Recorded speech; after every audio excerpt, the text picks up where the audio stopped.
All right, here we go. Hello, Shannon. What's happening? I'm doing well. How are you? Thanks for being here. Appreciate it.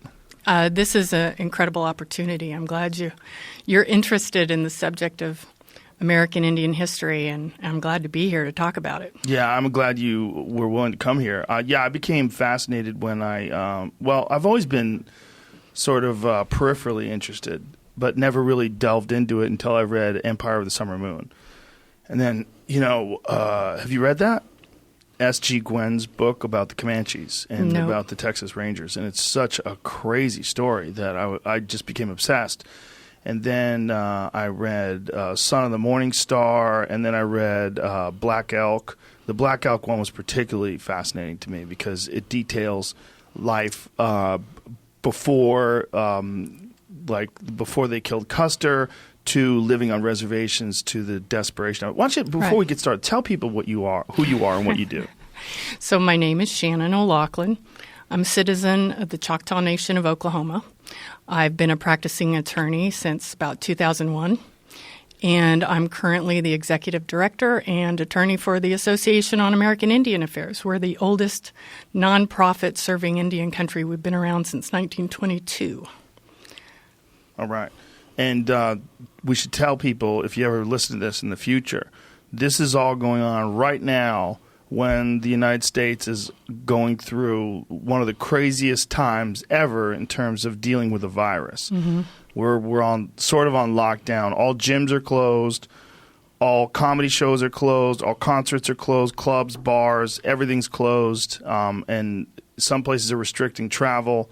And it's interesting to me that this is all going on, and we've never had to experience this before. But it makes me think of what happened when the Europeans first came to North America and encountered the Native Americans, and they didn't have any immunity to all these diseases that the Europeans are bringing over, and in some cases wiped out as much as 90% of the people that were living here. Mm-hmm. But we're still here. Yeah, if we would have only shut the borders about 550 years ago, we would. Yeah, if you had a Trump, a Trump Indian back then, wanting to build walls around everywhere. Oh God, let's not get there. Yeah, let's not. It's really, it's one of the biggest times in human history where, if you talk about the Europeans coming to North America and what happened to the Native Americans just from diseases. Mm-hmm. I mean, it's one of the biggest genocides in history. Now, when you talk about 90% of a population wiped out by disease, I mean, that's almost impossible to understand. But the genocide didn't happen because of the disease. The disease did what the diseases did. But the genocide happened through colonization. The genocide happened through U.S. Indian policy that continues today. The genocide is ongoing. So this is not something from the past. This is something that continues today that we still are working to fight against. That's why my organization is here. Right. That's absolutely true. I just was getting into the whole disease part of it, how crazy it is. No, it's fine. I want you to talk about everything you want to talk about. But so let's go to that then, since this is the United States has a very strange situation with Native Americans, where Native Americans have reservations, and on those reservations they have sovereignty. They have different rules. They can do what they want. It's very strange. It's like there's nations inside of our nation. Mm-hmm. Like, how do you feel about that? So it's a system that's been imposed by. Maybe the best way to start is kind of start with the beginning. Okay. Like, how did we get to where we are today? And there's a lot of information. Yeah. And so you got to stop me if I start getting too carried away, all right? No worry. We have plenty of time and a lot of interest, so don't worry about that. So there are 3 Supreme Court cases that happened in the 1800s. And there was a justice named John Marshall who was actually buying Indian land from the U.S. government through U.S. grants. And so he was an interested party. But he was making decisions that set forward the kind of watershed principles that continue to affect who Native Americans and Indian Nation governments are today. And so those three cases, the first one was called Johnson v. Mcintosh, and it was in 1823. And it didn't involve any Indians. It was non-Indians coming to court to try to determine who owned a piece of land in Indiana. And there was one guy, Johnson, who was a plaintiff, who had purchased the land directly from the Piankashaw Indians, who are related to the Miami tribe today. And then the defendant was Mcintosh, and he purchased land from the U.S. government. And so the case, of course, was who had the proper rights. And through that case, through the narrative that Justice Marshall created, he brought forward a piece of international law that affects us today, and that's the Doctrine of Discovery. Have you ever heard of the Doctrine of Discovery? So that's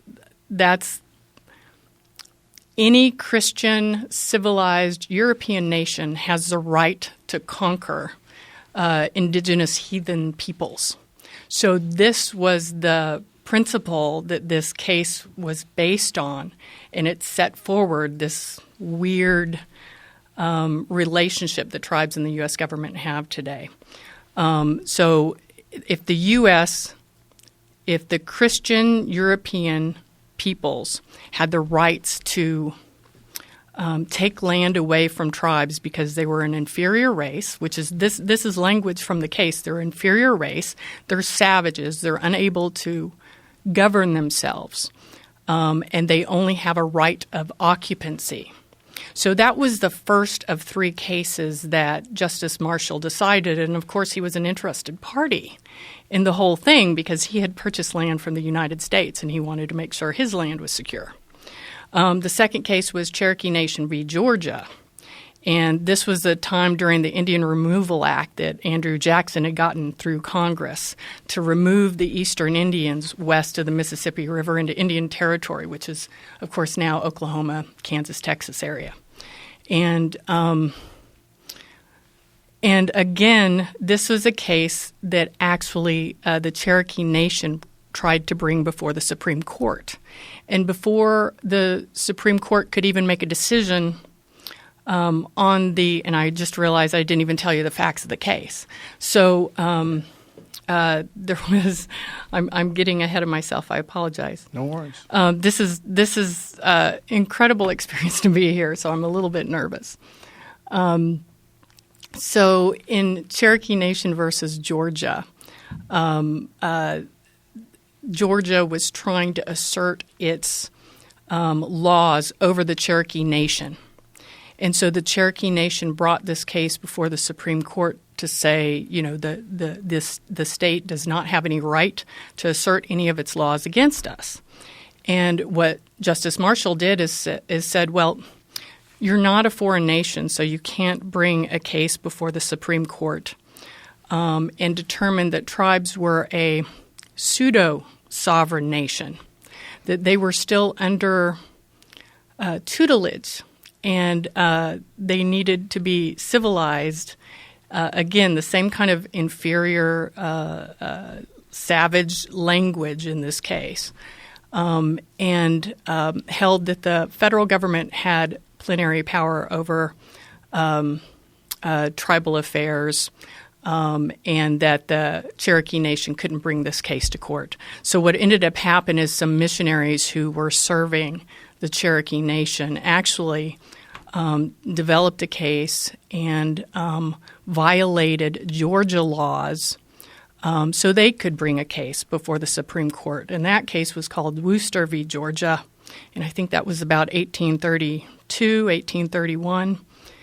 And in that case, it was ruled that the United States had a guardian and ward type relationship with tribes. And so we were the wards, they were our guardian, and that set up this weird dynamic that still exists today that Supreme Courts and other courts cite in decisions today. to basically take away more and more rights. So that's the watershed basis for this weird relationship that we have. And it's based on racism. It's based on tribes being an inferior peoples, they not be civilized, and so here we are. So help direct me into another question here. Well, that's a fascinating thing, the idea that the United States government is they're like the big daddy to look over the tribes, and that the only way the tribes can exist is if they exist the European way. Right, the Great White Father. Yeah. Mm-hmm. And so all this was happening while they were trying to conquer the West. So all this was happening around the gold rush time.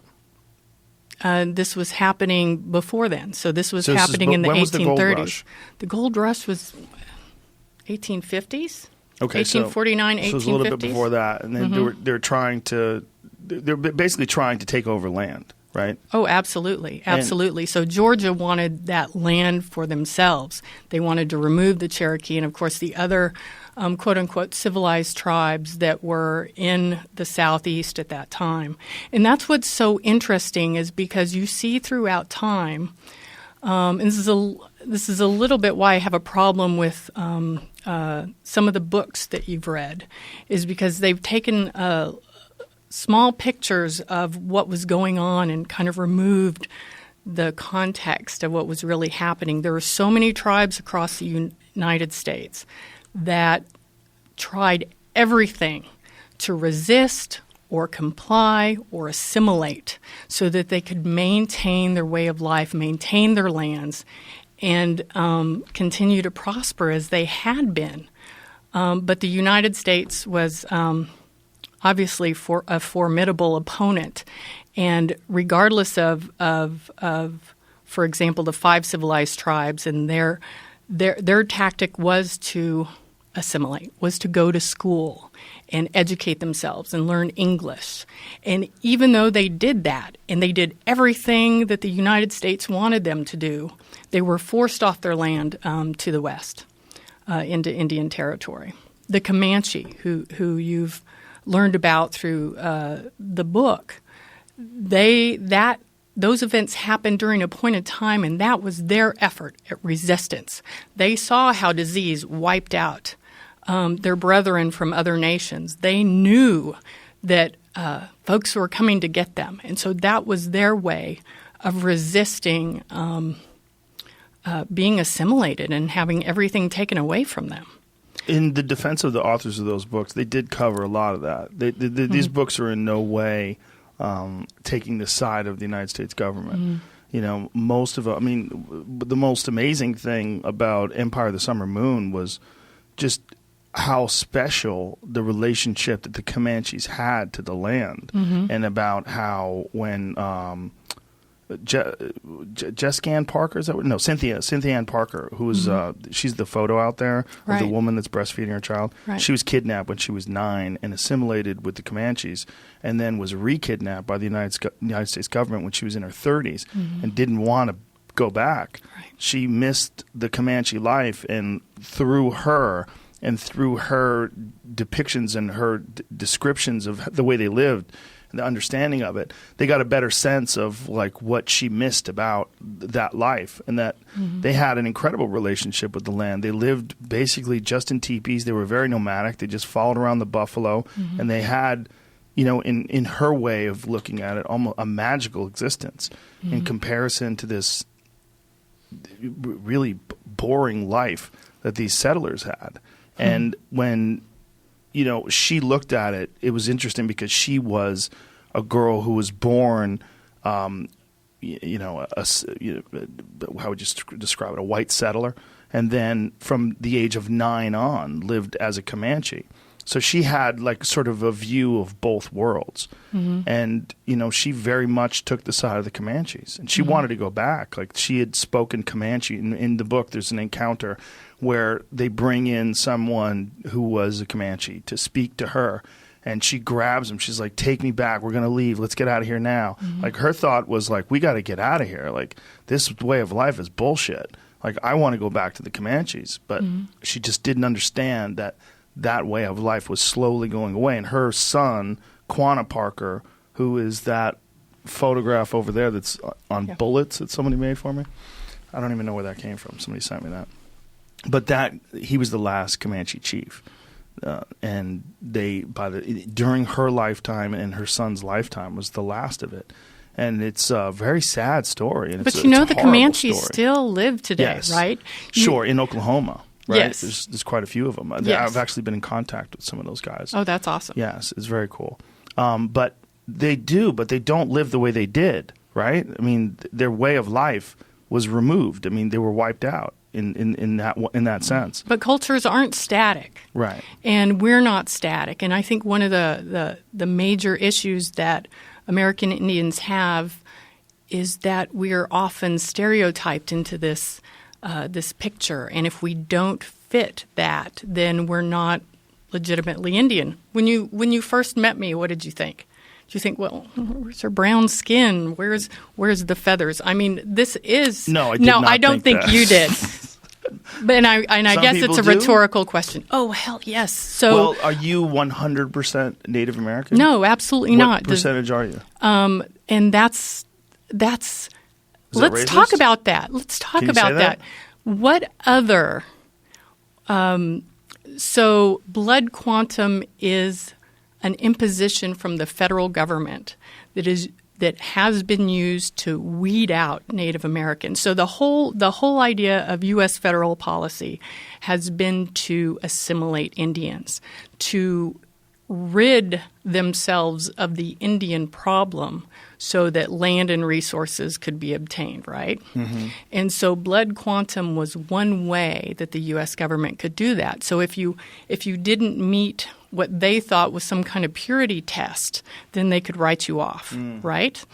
But that is not how many Indian nations view tribal citizenship or membership. It's through other types of cultural continuity, family relationships, and it's not about race. That's been an imposition on us. So I'm Polish and Choctaw. So half and half? Something like that. Something like that. Cynthia Ann Parker is probably a good example of that, right? Because she was 0% Native American, but was purely Comanche. Right. Absolutely. Italians are very similar. I'm Italian, but I have a last name that's Irish because I'm 1/4 Irish. So growing up around Italians, it was always like a way they made fun of me. You know, it was always a funny thing. Like, are you sure you're Italian? Yeah. You know, like this. It's a it's like it's a purity test. Like Italians like a nice last name with a lot of vowels. Yeah. You know, it's that's what they like. And it's really interesting. So, as executive director of the Association on American Indian Affairs, we get tons of inquiries. Probably the top inquiry we get are people wanting to do DNA tests to determine what tribe they belong to. So everyone seems to want to be Indian. And even some people are emboldened enough to say, hey, I did my DNA test. It says I'm Native American. Where's my Indian check? Really? So there's so many misconceptions about what it means to be Native American. That's a real issue? Yes. That doesn't exist, but there's some kind of fantasy or myth that many people in the U.S. have kind of believe about Indians because we don't know. It's not like it's taught well in school. It's not like this is part of a normal dialogue. And can you correct me if I'm wrong, but I don't believe that it can really clearly identify what nation you're from. No, DNA test can't. It cannot. Can identify whether you have certain genetic traits that might be from North America, like Canada, or it might be from South America as well, right? Right. Yeah. So if you really want to learn about your history and heritage, you have to do that genealogical research. And if you weren't aware, there's 574 federally recognized tribes and about 300 other tribal groups in the United States and Alaska. 300 other on top of the 500? Yeah, that aren't recognized by the United States for for many reasons. Wow. And so each one of those tribes have their own laws. They have their own systems of governance, their own, whether it's a traditional form of government or a written constitutional government. And each one of them have their own eligibility requirements for citizenship. So you have to do your own genealogy. And then if you do find who you may be affiliated with, then you go to that nation and you talk to them about what their eligibility requirements are. Some of them are residency, some of them are familial relations, and some of them are blood quantum. The term Indian, is that okay to use? That's actually a legal term of art. So Indian is a defined legal term in federal law. Of art? It's a legal term of art. What does that mean? Sorry, I'm a lawyer. That just means that it's a defined federal term that has a specific definition in U.S. code.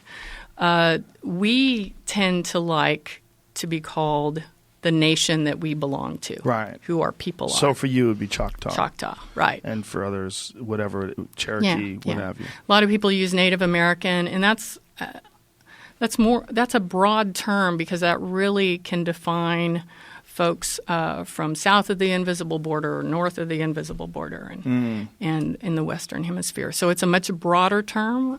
Indigenous peoples is a great term. A lot of people in Canada, they use First Nation. First Nation, mm-hmm. Yeah. And they have a very interesting relationship with First Nation people up there. It's similar but different. Mm-hmm.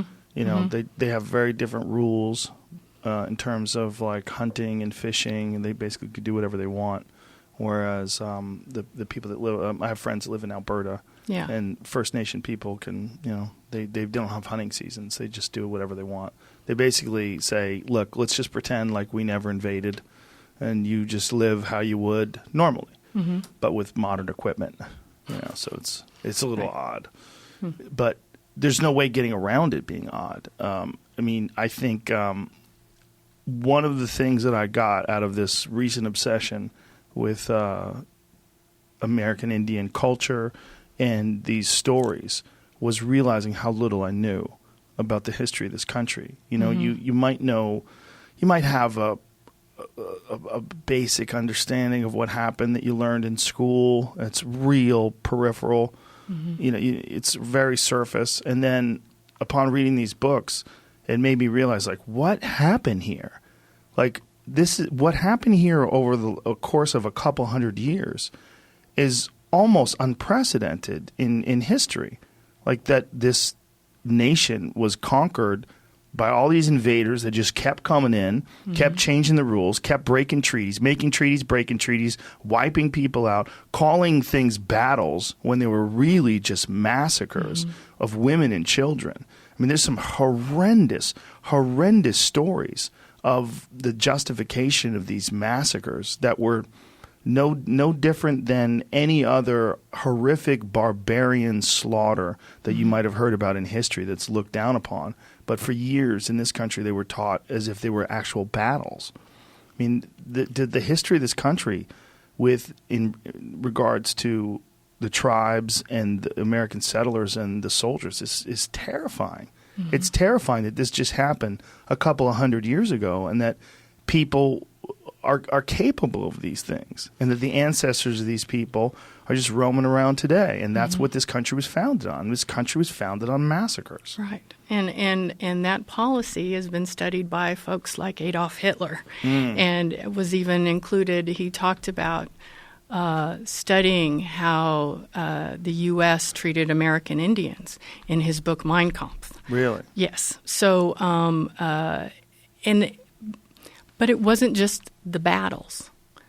There have been many different types of battles that we consider warfare, though it hasn't been done with, guns and legal. Right, legal battles, exactly. Since the 1600s, Europeans have been trying to educate us and assimilate us and civilize us and have passed laws once the United States became a new country in the 1800s, passed laws to take our children and move them far away and punish them if they spoke their language, cut their hair, put them in these schools that were military-based.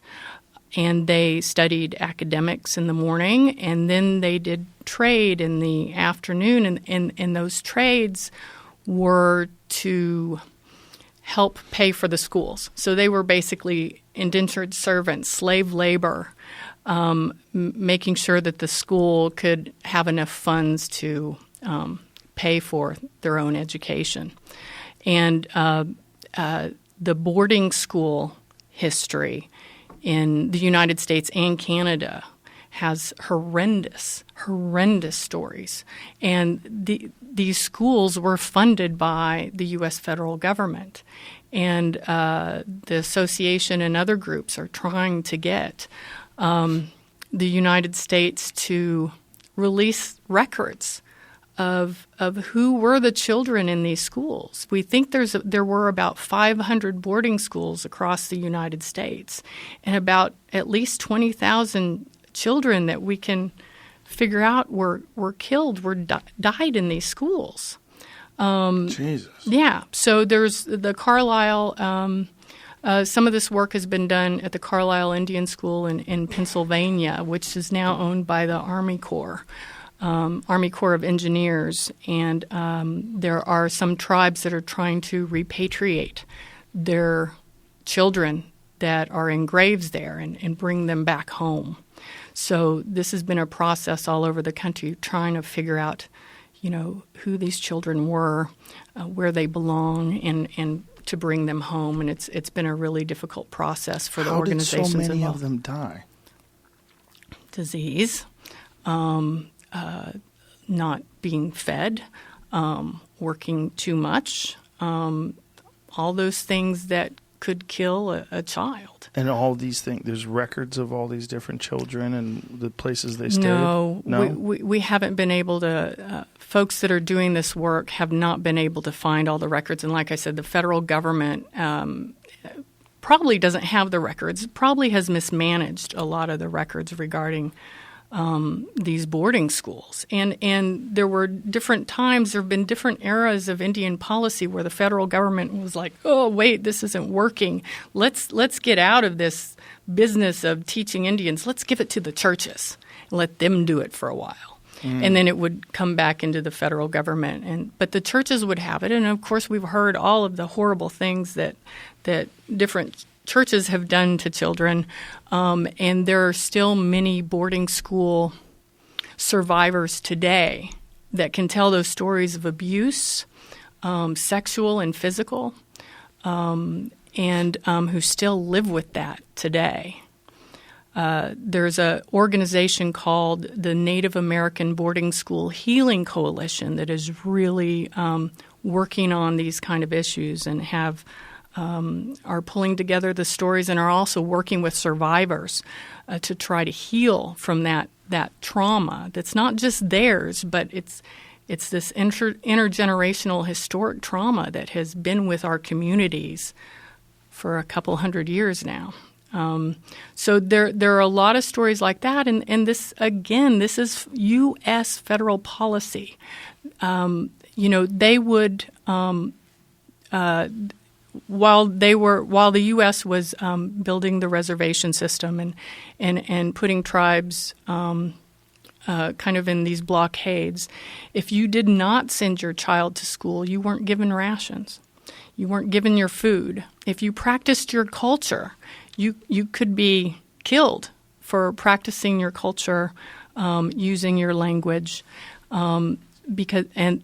because this was the assimilation policy of the day, and this happened, I would say, 1850, 1870s through the 1920s. There was this horrific period of federal Indian policy of trying to do away with language, communal type living, cultural practices and religion. So this isn't just gun warfare. This has been a continuing policy that even affects us today. So it was gun warfare until they got the Indians to move into the reservation, and then it was basically an annihilation of the culture. Right. You know, And it meets all the definitions of genocide from international law. One of the things that they talked about in Black Elk was the practice of the ghost dance. This idea that they were going to somehow or another bring back the old ways. And it's a sad, sad story when you hear them talk about it, especially because it's coming from the words of Black Elk, who was a guy that was there with the Battle at Little Bighorn. And then from then, now is an older man talking about what his experiences have been like, had seen his people move to reservations and seen basically every single treaty broken. I mean, was there a single treaty the United States had with the Indians that it didn't break? That's insane. I mean, every single one. And most treaties had some similar language. A lot of them talked about they had bad man provisions. So bad man provisions were basically if our men, the U.S., if our men come in and to your jurisdiction and do something bad, we'll take care of it for you. Just some simple provisions like that, but that never was enforced. The U.S. let their people come in and take over what were supposed to be protected areas of land, and that was just constant. That happened everywhere. So there were bad man provisions. There were a lot of provisions, a lot of beautiful provisions that tribes still talk about today. You know, as long as the grass grows and we'll have our lands, and none of these provisions were ever upheld. And a lot of the East Coast tribes, their boundaries were changed, and new treaties were made and accepted, and removal happened, and then there were new treaties, and nothing was ever maintained. Where did you grow up? Did you grow up in Oklahoma? In Oklahoma, yeah. Did you grow up on a reservation? So Oklahoma is an interesting case. So Oklahoma did have set-aside land, so Choctaw had their area, Chickasaw, and the other tribes that were removed to Oklahoma. And by the way, because of that removal there, tribes that were already there were removed. So there were already tribes there, the Caddo and Comanche and other tribes, that this was already their land. So new tribes moved in, and land during the I'm forgetting my dates now, but there was a Dawes Commission around 1906 or so, where there was a census, and individual Indians were allotted about 160 acres apiece. And this was an effort to decrease the amount of land base that tribes held in common, right? And this happened all across the country, not just in Oklahoma, where there were allotment policies. And I believe there were about, I'm not good with numbers. I think there were like 19 million acres that were removed this way of land. But what happened today, there is a criminal case before the Supreme Court that is actually addressing these issues, because even though our lands were allotted, the exterior boundaries of our reservations, the area that we had agreed to live in, they've never been extinguished. They've never been diminished. And so the Supreme Court is actually looking at this issue now as to whether we still have jurisdiction within the exterior boundaries of our reservations in Oklahoma. What would that extend to? Cities? Are there cities in Oklahoma that are in those areas now? Oh, yeah. So if you think of... Like Tulsa? Yeah, so that's Creek Nation. So Tulsa would be owned... Well, so not necessarily. So it's raised a lot of fear with non-Indians about... I wonder why. Yeah. The Indians are taking back the land. Yeah. Oh, my God. But what would actually happen? There's a lot of places in Indian country where there's allotment, and there's non-Indian individuals who have fee land within the exterior boundaries of reservations, and then individual Indians owning fee land within the exterior boundaries of reservations. Fee land? Fee land. So just so how you, you would. Fee? No. So how you own land. Okay. It's not restricted. It's in fee. You own the title to that land, right? A lot of land held by tribes is in trust or in restricted fee. So a common area land like let's look at the Onondaga Nation in New York State. They have the exterior boundaries of the reservation. They own restricted fee land.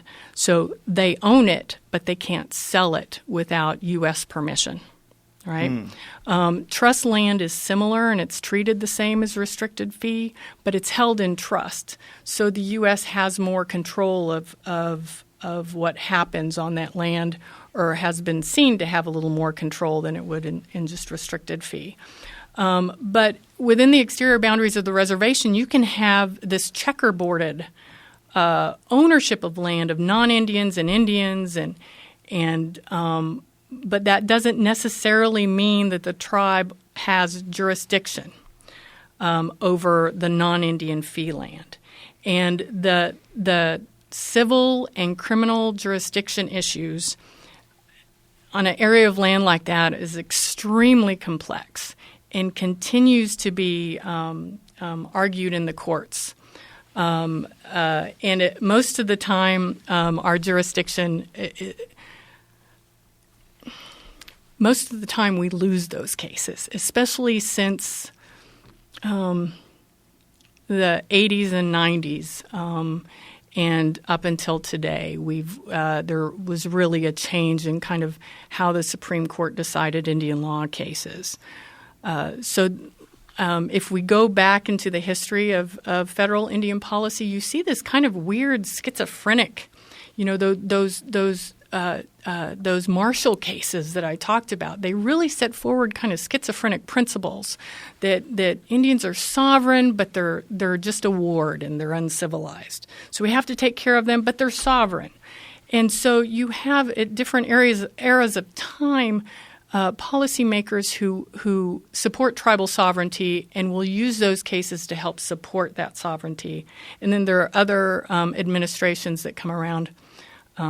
Not talking about any current administration, but that use those cases against us and degrade policy and degrade any kind of rights that we may have gained in other eras. So it's really been, Indians today live in such an insecure world. Our statistics are horrible. The suicide rate for our youth, our high school graduates, everything that you could possibly think of that there's a statistic on, we're usually the lowest. We're the worst. And it's because we live in a society that is constantly changing. We can never depend on whether or not our rights are secured, whether or not we're going to have land, jobs, being able to practice our culture. We're still trying to, there were periods of time in our history where people would steal our religious objects and our sacred items. They still do, and loot our graves. There's a law called the Native American Graves Protection and Repatriation Act that was meant to repatriate those stolen items and those stolen ancestors back to tribes so that we could help with our cultural revitalization as well as put our ancestors back to rest. There are still at least 200,000 ancestors in boxes in museums. Jesus. That's just in the U.S. 200,000 in museums in the U.S. Just in the U.S. So our ancestors and our cultural items and religious objects have also been taken all around the world. Imagine if it was French people. It was 200,000 French people in boxes in museums in the U.S. And France is one of the worst. So there was just a case recently. French love to auction our sacred objects for some reason. There was a sacred shield of the Pueblo of Acoma in about 2016 that was being sold at auction in France. And the tribe, the Pueblo, fought and even went to court in France to try to stop that auction and get that item back because there was evidence that it had been stolen in contemporary times. And France said, you don't have standing in our courts. So even though they're considered sovereign or a pseudo-sovereign nation here in the United States, we didn't have standing in the French court and couldn't protect that item this way. So we had to use other means of negotiation and arm twisting. That item has finally been repatriated, but it took about 4 years for that to happen. So it's finally been brought back. Yeah, but that's just one case. This happens. Where is it now? It's back home at the Acoma Pueblo. And do they have it on display, or is it? No, this is a sacred object. It can't be on display? Right.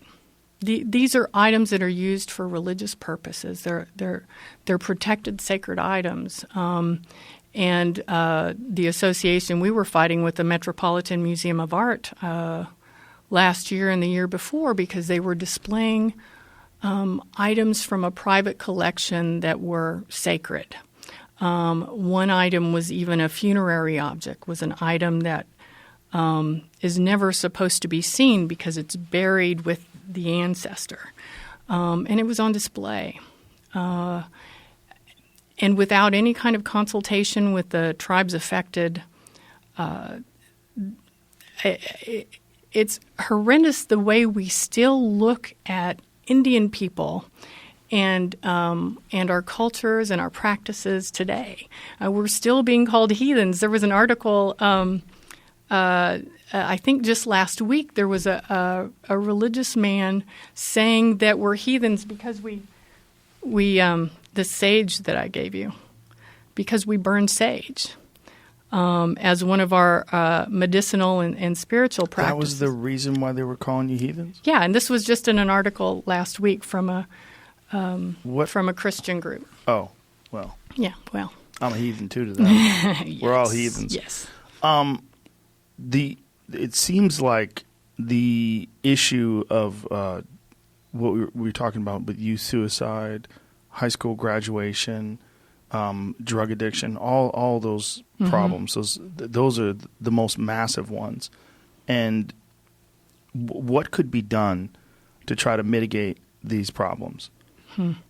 Like if you had a magic wand, and I mean, if you talk about Native American reservations in this country, people talk about poverty, they talk about drug addiction and alcoholism, they talk about despair. I mean, this is something that was also brought up in the book Black Elk. So this seems to be something that started when they were forced into reservations in the first place, and then were ashamed of their heritage because of the fact they were subjugated by these I mean, whatever you want to call them, the soldiers, the military. What could be done? What if you had a magic wand and you said, and I said, Shannon, what can be done to give you have all the money at your disposal? What would you do? Well, there's no quick fix to Right. issues like that, and people have been trying to work with tribes regarding poverty and addiction and schools. But even if there's no quick fix. And there's no quick fix. But What I think kind of? what there is and what we're working to do, see, my organization's almost 100 years old, and we're looking forward to the next 100 years. What are we going to do? And there is really important work being done regarding healing from historic trauma. And it's community work. It's work that engages the entire community. So it's not just directed at young people. It's not just directed at a segment. It really involves a whole community coming together and healing. But what also really needs to happen is we need to bring people like you along with us. So we need if we can't clear away the myths that Euro-America or white America, whatever you want to call it, if we can't clear away those myths that we continually face every day, every time I go into Washington, D.C., every time I go into the Wegmans, there's a big Washington football team, Tostitos potato chips with the Washington football team name on there, and the Redskins. And is that an offensive word? Like that's an offensive word. Me even saying that, like right there, is that offensive? Yes. Not to everybody, but the majority of Native American groups, tribes, they've all let the team know that name is offensive, and they still won't change it. They don't. They say it's honoring Native Americans. That term is used, and you see it in historic records, to count Indian skins or scalps that have been taken from Indian people. It's an offensive. It's not just derogatory or demeaning, but it's. We should be really clear what you're saying when you're saying skins and scalps. We mean dead people. Yeah.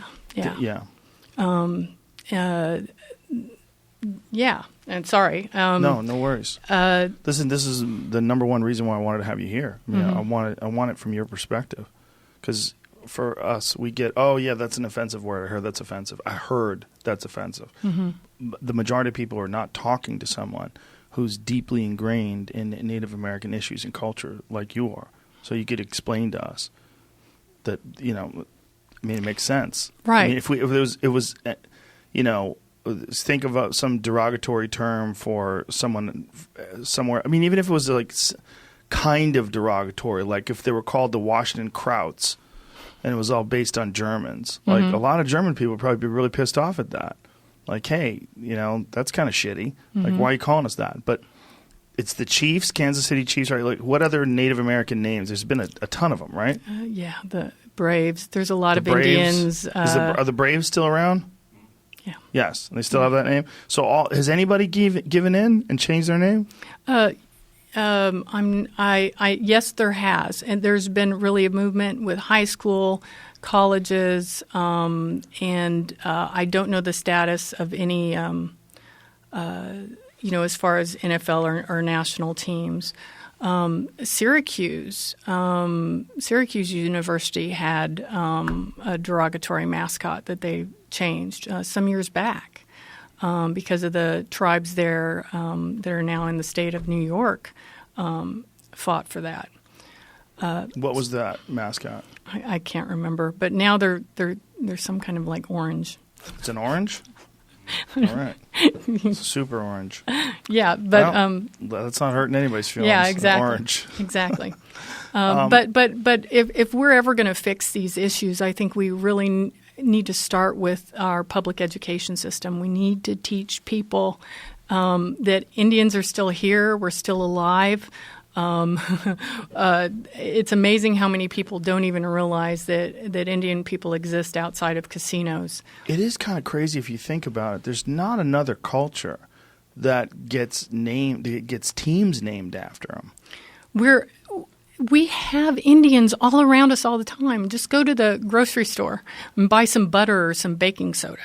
Look at different beef jerky. Pop culture. Tomahawk missile. The Indian motorcycle and the Pontiac had I think an Indian head on its car back in the day. I think it was an old Pontiac. One of the Pontiacs.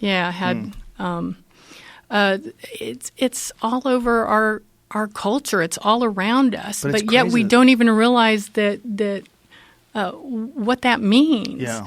And so it really, to many of us, you would think it would open up a dialogue about Indian people and whether we're going to choose to do something different with this history, because it is our history. It's our collective history. And we have, throughout time, changed the narrative and stories of our history. You know, when we've all realized that Columbus wasn't such a great guy. That took a long time. Yeah. Well, what do you think about that? You're Italian. Crazy. It's crazy that it took so long to figure out that he was a sociopath and a murderer.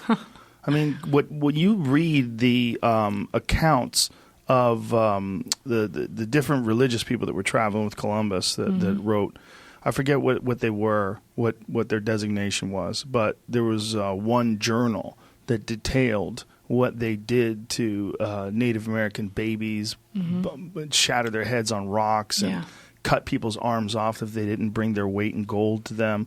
I mean, horrific tales of torture and murder.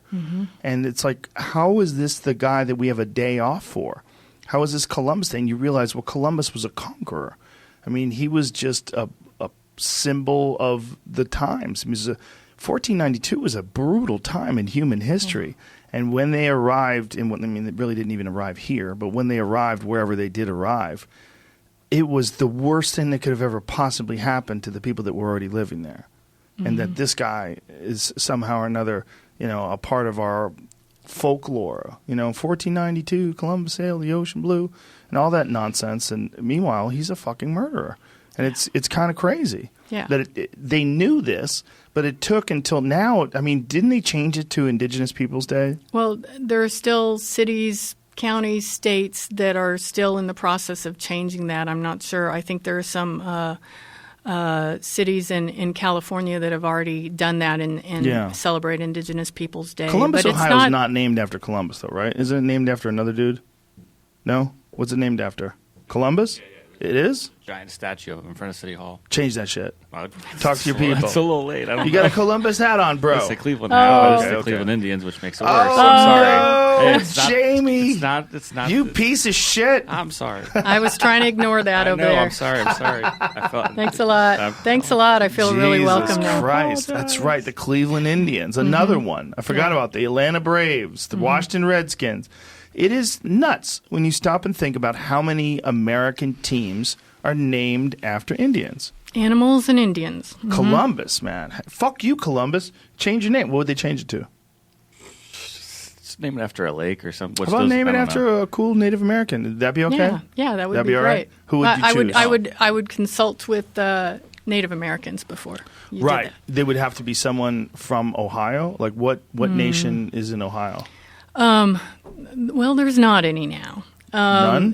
There are indigenous peoples there, but there are no federally recognized tribes in Ohio. Wow. So who are the indigenous people that are not federally recognized? I'm not sure. But I know that there was Indiana, Ohio, that was Miami tribe. They're in Oklahoma. But there are... When you say Miami, you mean Miami the city? No, they're a tribe of people. Okay, because you were saying that earlier, and I was going to correct you, or I was going to ask you, rather, if you meant the city. No, I mean so Miami the people. Did Miami get named after Native Americans? I don't know, but I would think so. There's a lot of place names that are named after indigenous peoples. So Miami is a type of it's a tribe. Yes. Oh. And they're in Oklahoma.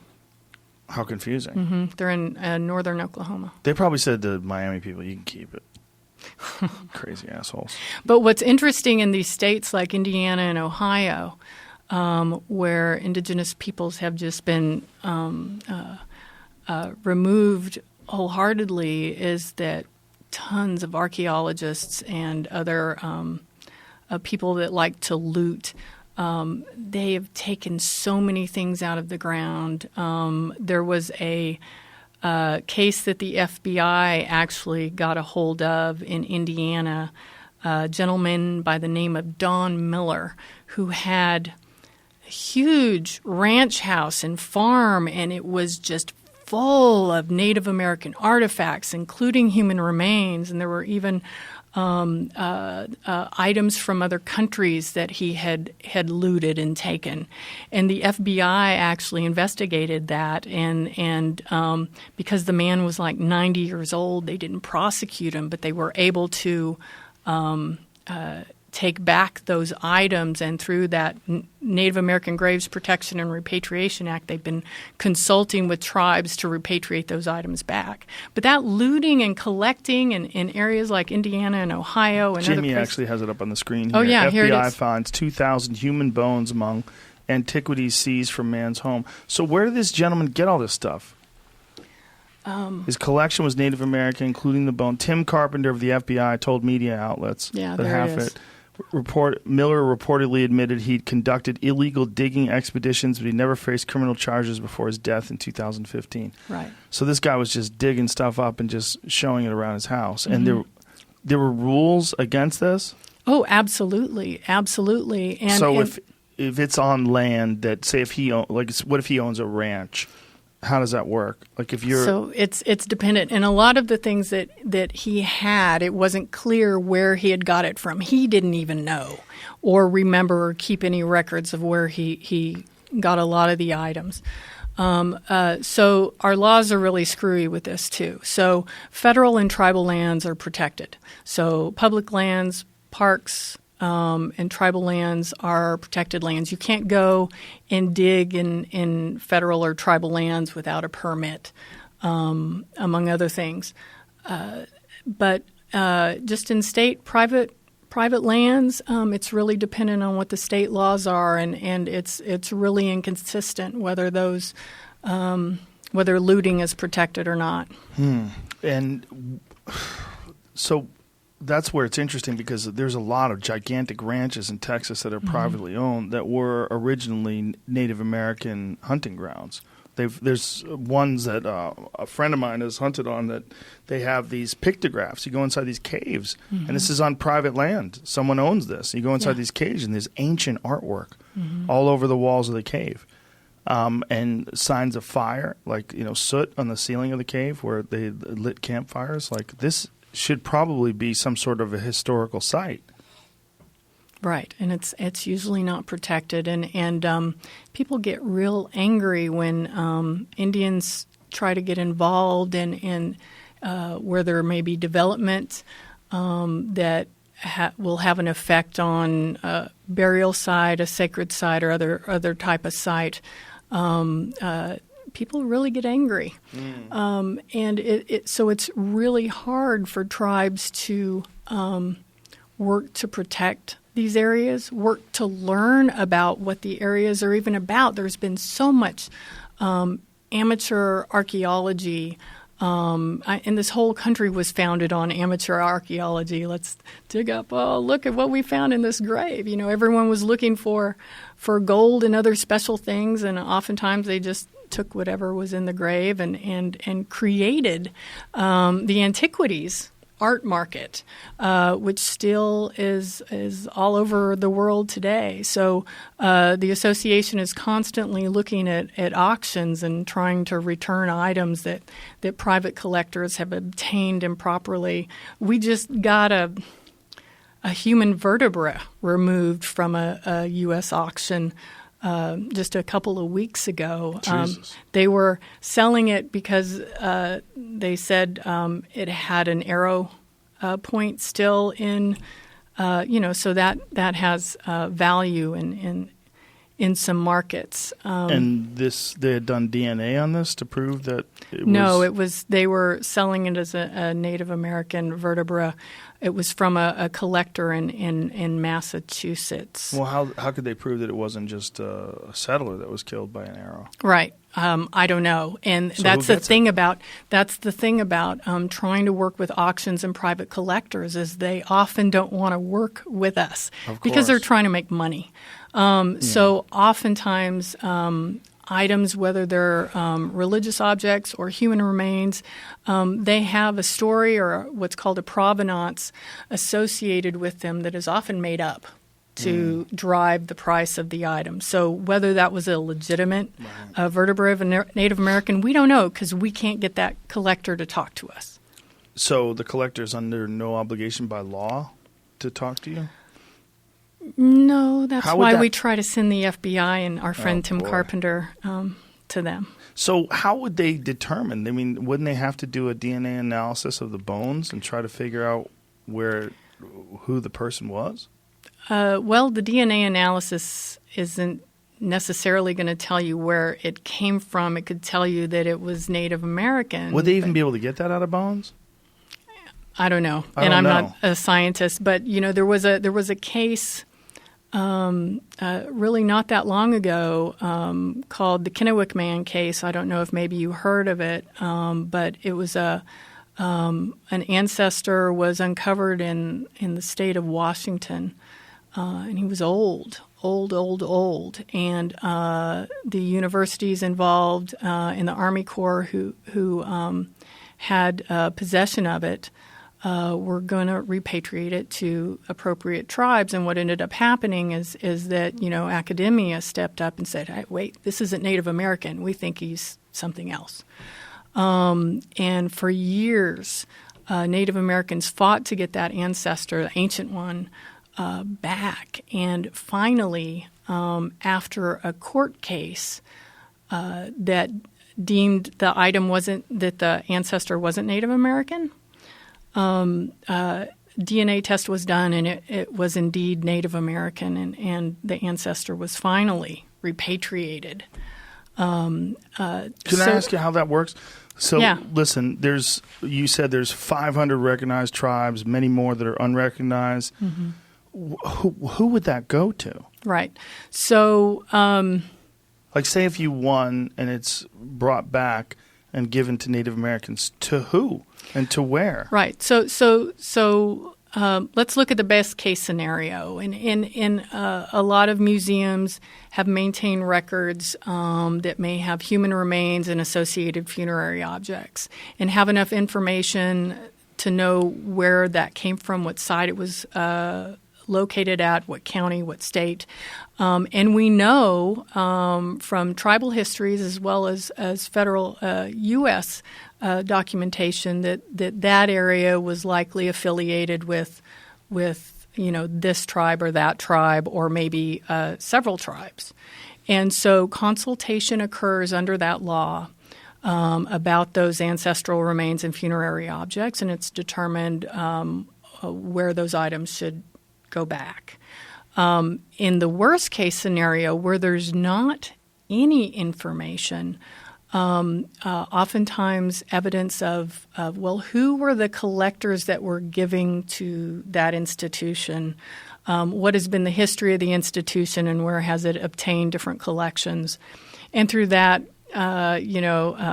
it's deduced who may be affiliated with those items or the ancestors. So it can be a pretty long, drawn-out process.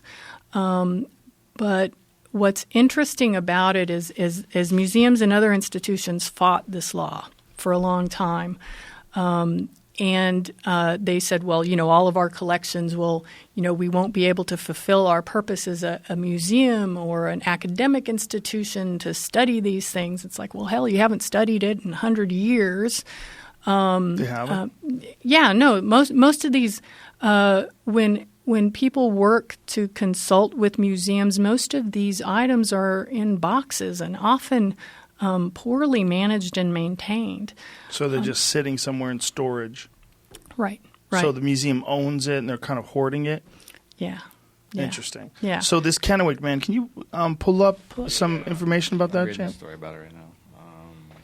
Yeah, great, because I'm forgetting my dates when that happened. I'm very curious to what the dates would be. Now, when we're talking about Native Americans, do you agree with the idea? Okay, let's see here. Kennewick Man finally is free. They did so much study Human on him. skeleton ever found in North America. He's a handsome fellow. Let me see that picture. Looks normal. Imagine you just ran into that guy at 7-Eleven. You're like, what's up, bro? Looks like He's like, hey, a modern American, a modern human, I should say. That's the bones, Ferris bones. Oh wow, his rib bones. So does it give us a date on his what they have? Go to that picture of the teeth again. That's crazy. So just let me tell you that looking at human remains for many tribal peoples is difficult. It's like looking at a naked body. I mean, it's the essence of someone that we shouldn't be seeing. Oh, so you shouldn't be seeing even these images? That should have been in the ground. That should have gone and disappeared. It had a journey. It got interrupted, and some tribes and cultures believe that that's harmful to interact or look at, or just a little bit humiliating. It's exposed, right? So seeing them on display in a museum is particularly offensive. Oh God, yeah. And at least in the United States, you won't find that in any kind of public museum. Now, you might in some kind of private institution or private collection. You do with mummies, right? But with Native American people, they've decided that that's offensive to the culture, so they've removed it. Is that what you're saying? Well, that's also happening. You're finding in other countries who, in Egypt, for example, and in other cultures, that they're trying to get those back, too. Well, imagine if there was a museum where you can go and look at Ronald Reagan's head. Right? Some people would probably enjoy that. For sure, I'd go. But it is one of those things where it's like, oh, okay, I kind of get it, right? So if you have the bones of Sitting Bull on display in some sort of a plexiglass case in a museum, and people are like, oh, wow, that's cool. Okay, would that be cool if that was Ronald Reagan? Would that be cool if that was someone from our lifetime that died? What if they had Janis Joplin's head, in a box somewhere, and you can go stare at it? Wouldn't that weird you out? Yes. Or how about Amy Winehouse? How about someone who died? Yeah, see what I'm saying? Yeah, someone who died really recently. It'd be like, what are you doing? Well, and maybe we need to look at it that way. Yeah, well, and that's the thing, is that we don't seem to look at Native people in that way. We don't seem to go, oh, that's not okay. Oh, it's not okay to outlaw their religion. Well, how would I feel if someone did that to me, right? Right. It's a double standard, or I don't know what you call it, but it's just racism? Yeah, in a way. Racism is the right word. Could you go to Kennewick Man again and find out what the date is? I'm just curious as to what the date is of his demise, like what they date his skeleton back to. Because this is something that someone actually had brought up to me, that there are many Native American cultures that don't believe the story of people coming across the Bering Land Bridge from Asia. Is that something that's just one story? That's just one theory about how the Western Hemisphere was populated. There are many of those stories, and what's interesting is that science, a lot of indigenous peoples have stories that go back hundreds and hundreds of years. And there's a great book. So if you really want some good books, we've got to get you into some indigenous authors, one of which is Vine Deloria, who is passed on, but he was an attorney and a scholar and wrote a book in the late 60s, early 70s called Custer Died for Your Sins, and it's known as the Indian Manifesto, right? But he also wrote Custer Died for Your Sins. Custer Died for Your Sins, Vine Deloria. He also wrote a book called Red Earth, White Lies, and he talks about Western science and its arrogance of creating these theories like the Bering Strait land bridge, and never really considering, never going and asking indigenous peoples who lived on the land and whose place was the land, how they got there, because they do have those stories of how they got there. And what is the story that most Native Americans accept? Is it the idea that they came from a bunch of different places? It's their own origin stories. For example, the Choctaw Nation has a few origin stories, one of it which includes coming out of the ground at a certain area in the southeast. Coming out of the ground? Coming out of the ground, so being birthed out of the ground in a certain area. And then there's another migration story. So a lot of, I have one elder said, okay, you want to hear an origin story. Do you want the 5,000-year version, the 20,000-year version, the 40,000-year version? And he would go into the story about how many people in the Southwest and Southeast and up into the Northeast actually came from the South and were slaves of Aztec and other civilizations down south that had been released and began migrating up through the north. And there are other stories that have us come from other places by boat. I mean, there were also great canoe and waterfarers. And so I think there's a lot to unpack there that science really has ignored. And Vine Delory is great, though, when he talks about these things in Red Earth, White Lies, because he has a sense of humor about it. And he talks about, oh, yeah, here we are in Asia. Wow, there's a big sheet of ice up there. That looks like a good place to go. Let's go. And he talks about how there's theories of trees and horses at a certain period of time that migrated back and forth among the land bridge, and how that could have occurred, and how sometimes it doesn't seem quite logical what science has put together there. So do you know the full story about the land bridge, though? Like the scientific version? The full story. Yeah. I mean, it really was a country. I mean, it was not just like a thin bridge. Like we're trying to look at it. No, it was a big sheet of ice that may have had little areas of where you could survive. But from what I understand about it, maybe I probably don't know it well enough, but there's animals on it. I mean, it's the way they're changing the way they look at it on almost a daily basis. But the way the theory began, it was just a very small group of scientists who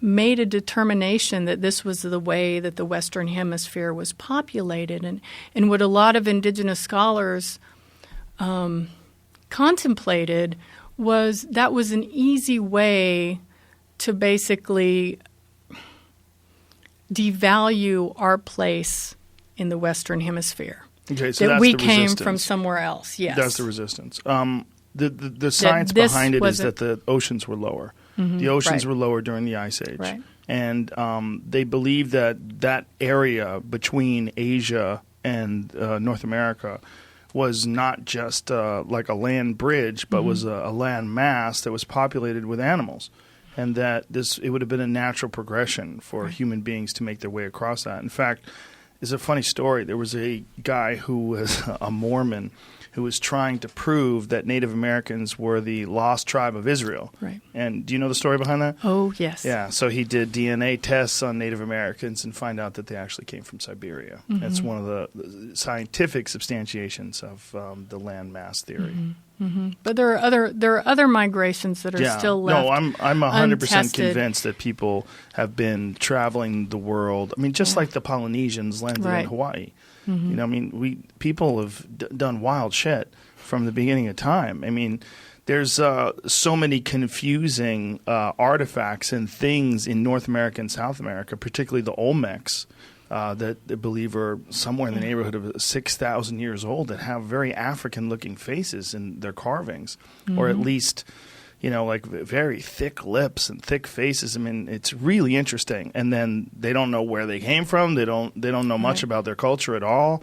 And there's many myths of people arriving places in boats and traveling around in boats. So there's more likely to me is that just people have had wanderlust since the beginning of time, and we traveled all over the world. And some people came to North America, and they're like, "Holy shit, this spot's awesome!" Right. Yeah. But we have a tendency to take a few facts that we understand from science, or a few sites that we're able to find. This happens a lot in North America, and then base a theory on it without really critical investigation and not getting all the facts. And so that's what indigenous peoples have been left out of those stories, haven't been at the table to have those discussions about what they understand to be true about certain areas. Where my question's coming from. Is it offensive because the insinuation is that Native American people aren't really American anyway? They came from somewhere else as well, that everybody came from somewhere else? They just were here a little bit earlier, so it's not theirs? Right. Is that the idea? Right. That's one idea. But if we've always been considered an inferior race, right? The fact that we're still left out of decision-making about our own lands and our own rights and our own sacred spaces, we're still left out of decision-making, or our ideas are not even considered in science. They're not considered in journalism. They're not considered in medicine, or they're not considered in what way? In what way are they not considered in science? There's traditional environmental knowledge that a lot of people who deal in environmental protection have utilized to help protect large areas, and it has to do with how different environments, how different flora and fauna work together as a collective, versus oftentimes in our Western way of thinking, we kind of, we kill all the wolves, or we kill all the predators. We get rid of all these plants and animals that used to all work together symbiotically in order to create a healthy environment. And there's really important traditional environmental knowledge by many wisdom keepers across Native America that are trying to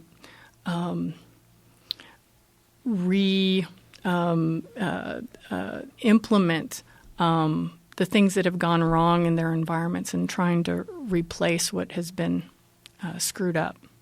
When you hear an origin story like the one where you were talking about people coming out of the earth, how do you decipher that? Well, I've actually been to that origin site, and it looks like a female. It's a place where we were birthed. It looks like a female? What it looks like a place where we were birthed out of Mother Earth. It's a beautiful, amazing, and almost shocking place. Where is this place? This is in Mississippi. So you think that might be true? That's our origin story, or that's one of our origin stories. Right, but you understand how scientifically that would be a real problem, right? People coming out of the ground like poppies. Maybe, maybe not. Maybe not. I think there are stories and narratives that we're no longer connected with, and our lives today are so out of context with the natural world that we don't know what's possible anymore. We've been so separated from that. To imagine. Yeah, but we have a clear line from ancient hominids to modern human beings that science has been able to piece together. Mm-hmm. That's one story, right? That's a story. Another story is we came out of the ground like roses. Mm-hmm. You think that's possible, though? That seems highly unlikely. Like if you had money to bet, I'd give you $1,000 and you could put it on this or that. Mm-hmm. You could put it on, people got here by all sorts of means, the way people got everywhere by all sorts of means. Or they came out of the ground like flowers. Or Adam and Eve and all that other jazz. Well, yeah, all that other jazz as well. All the nuts. But these stuff. stories, whether they're our origin stories, that they create our identity, they create who we are at the center of our being. And they have lessons to teach us. And they also remind us what we're responsible for. And that's what I'm saying, that we've been so separated from that part of us and our connection to the natural world and to the earth. Right, so we're a part of the earth. We're a part of the earth. We come from the earth. Yeah. Whether or not we're actually born out of the ground it's not really relevant. We're responsible for it. Right. So we were put in certain places to be responsible and caretake for that area. So a lot of these stories, what they're essentially trying to connect people with the idea that they are a part of this great earth. They're a part of this beautiful ecosystem. And maybe this origin story is devised to sort of explain to them in a way that makes a clear connection. Does that make sense? Oh, absolutely. Absolutely. Yeah. But it's part of who many tribal nations are. This is our place. This is our homeland. This is what we're responsible for. And we haven't been able to do what we were put here to do. Our purpose has been ripped away from us. So a lot of the work we do is to try to work towards environmental healing and try to bring lands back into our land holdings so that we can caretake for that land. That's not all over Indian country. There are some places in Indian country that extract oil and do things that could be harmful for the environment. And we do what we can as with what we got. Nations are sovereign. The tribes are sovereign, so they get to decide what's best for them and whether they're going to be sustainable or not. What do you think would be best case scenario for Native Americans in the United States? Like, I'll sort of give you the magic wand again. Like, what would be best case scenario? Because the strange thing that we have in front of us here is that there is one country, the United States, but there's not just United States North American citizens here. There's also Native Americans of various different tribes that have their own reservations, and as you said, they're sovereign and they can kind of make their own decisions. What's the magic one? Like, how do you clear up all these problems associated with the horrific treatment, everything from alcoholism to the problems with schools to self-esteem issues, all these problems in North America, while also not the Native Americans, in the way I'm looking at it, they want to stay a member of their tribe, and they don't necessarily want to be just Americans. They want to keep their heritage, right? Universally. How do those two things work together? How do we all live together in America and yet have these tribes and do it in a way that works best for everybody? Right. Well, that's a freaking complicated ass question that you just freaking ask. Even with a magic wand, I'm not quite. But it's a process, right? And part of it is these myths that we have to correct, and that we have to find a new way to be able to tell our stories, and not rely on non-Indian authors to tell our stories. But you need to hear our stories from us.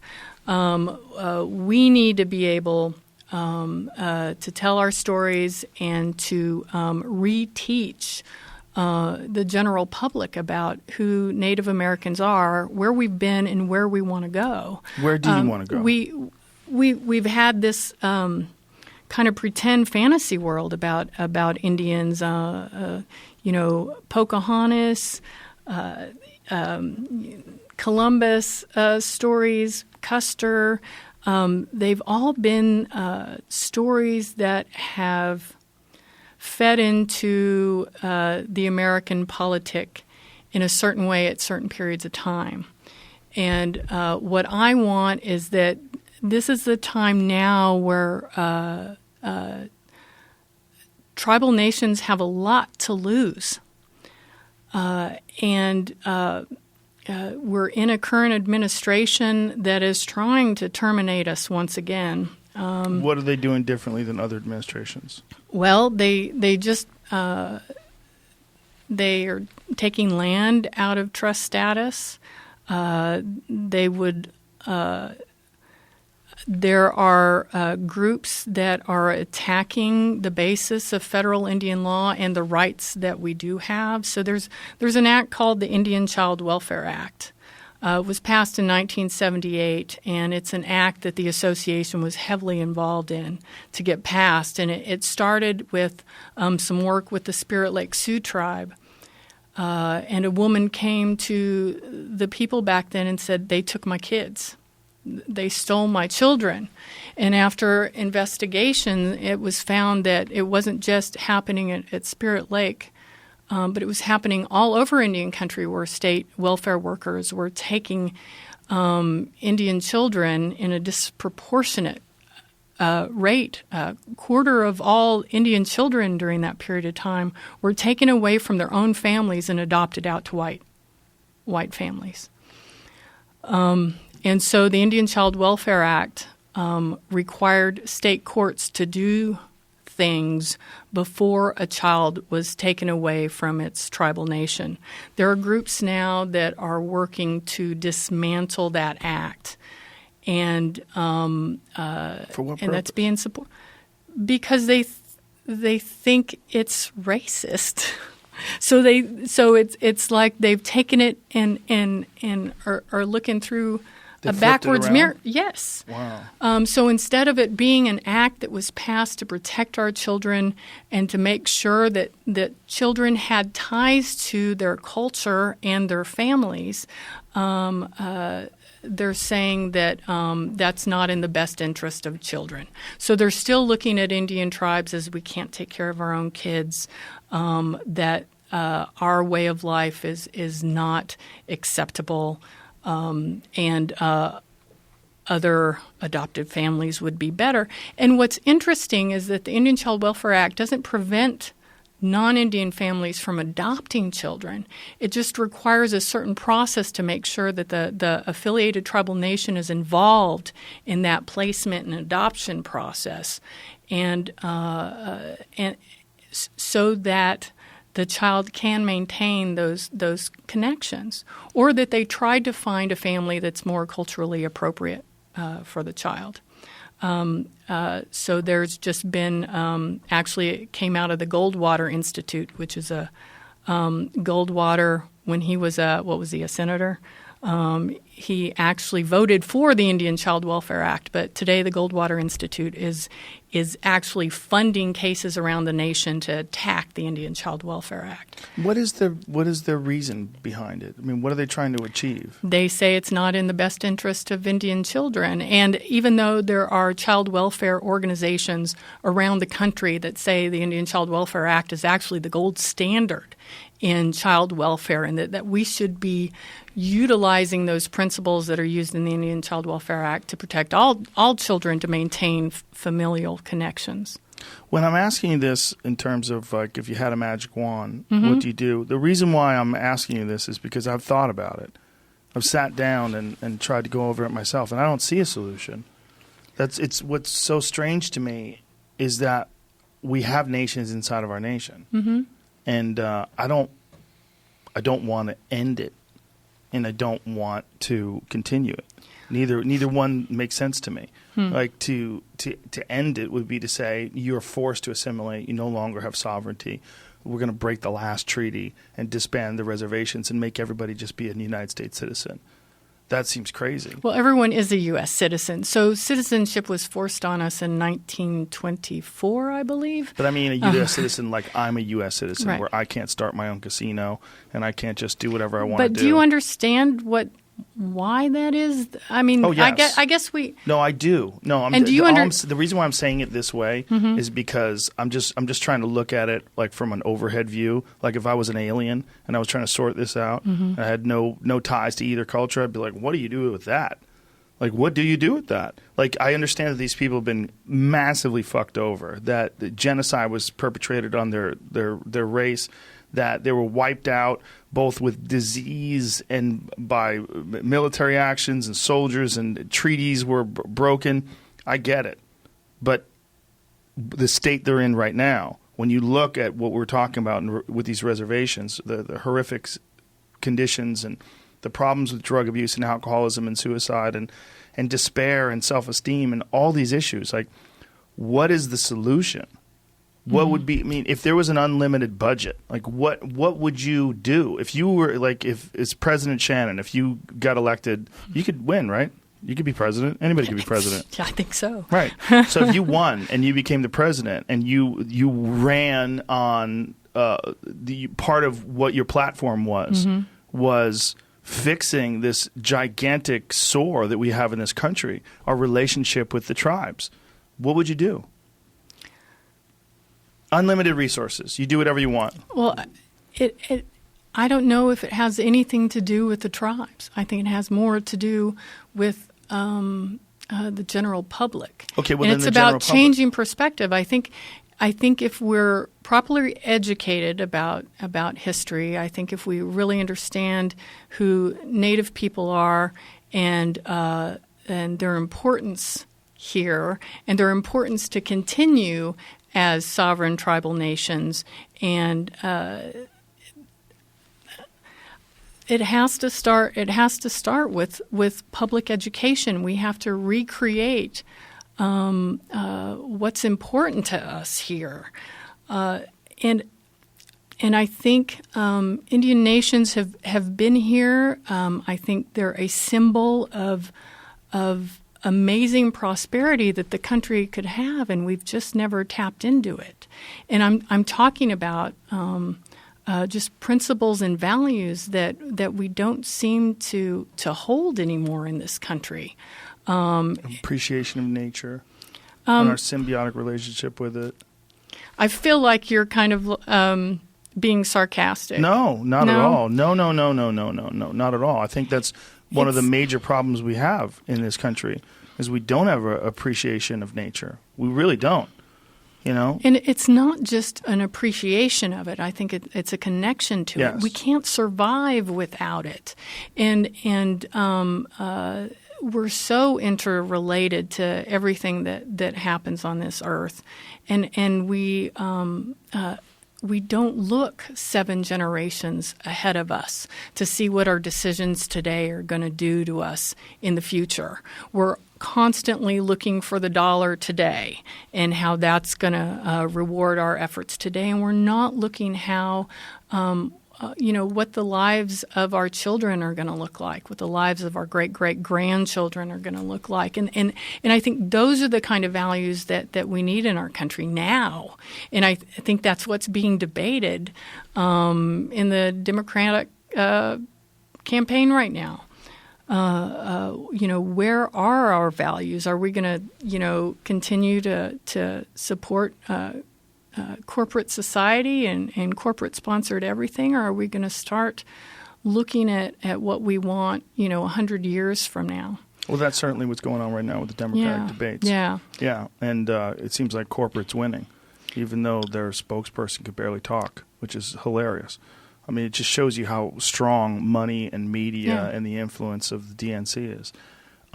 What would all this education do, though, in explaining to people, to the American citizens that are outside the tribes, how is that going to help the tribes themselves?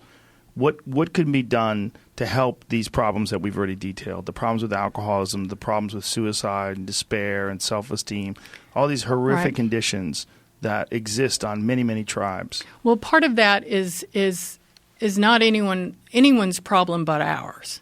That we have to deal with is sovereign nations within our own communities and how we choose to fix those issues. But I think looking outside how we can really affect change is there's something called prior and informed consent. And it's contained within the UN Declaration of Indigenous Peoples, and it requires a state or a government to include tribal nations in the decision-making processes that affect them.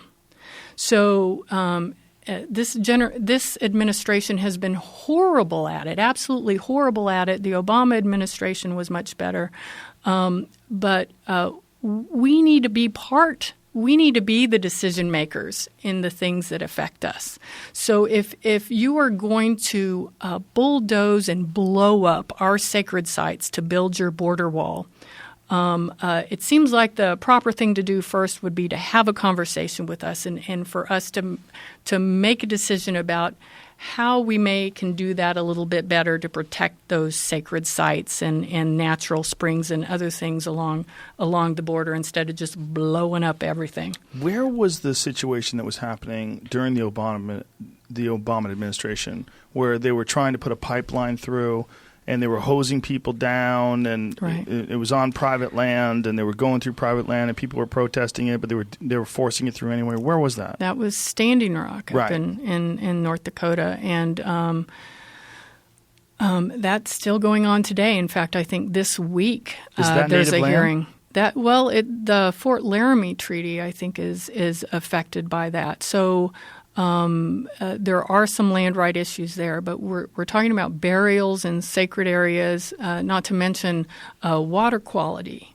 And the tribes, Obama stopped it, but as soon as Trump got into office, he pushed it forward.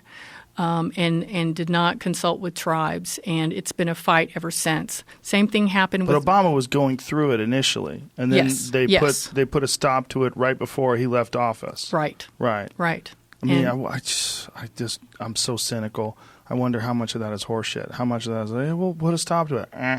Just let, it's going through. Don't worry, boys. Well, the Obama administration was probably one of the more favorable administrations to Indian country. There were many presidents that had never even gone to a reservation, like the majority of presidents. And he did. Actually, he was adopted into the Crow Nation, I think. So he's an adopted tribal member. That's pretty cool. Do you think he's visited since then? I don't know, but that administration really did a lot of work in Indian country that had never been done before, and they actually were looking to tribes and building a government-to-government relationship that no one had ever really done as well. Every year they would hold a big tribal consultation in D.C. where tribal leaders would come from everywhere and consult with Obama and his administration. It was really unprecedented, and it was a really happy time. And as soon as Trump got into office, the doors closed. The doors closed. So even though he appointed Assistant Secretary for Indian Affairs, Tara Sweeney, who's Alaska Native, that administration and the Department of Interior and under the president has just been so closed. It's been hard to get anything done or to get heard or even actually have that government-to-government relationship anymore. We've been left out of a lot of the decision-making process that's going on all over Indian country. Well, it's a very good thing to hear about Obama that he did that. It's sad to hear that the Trump administration has abandoned that, but it's nice to hear that someone was making an attempt to do that.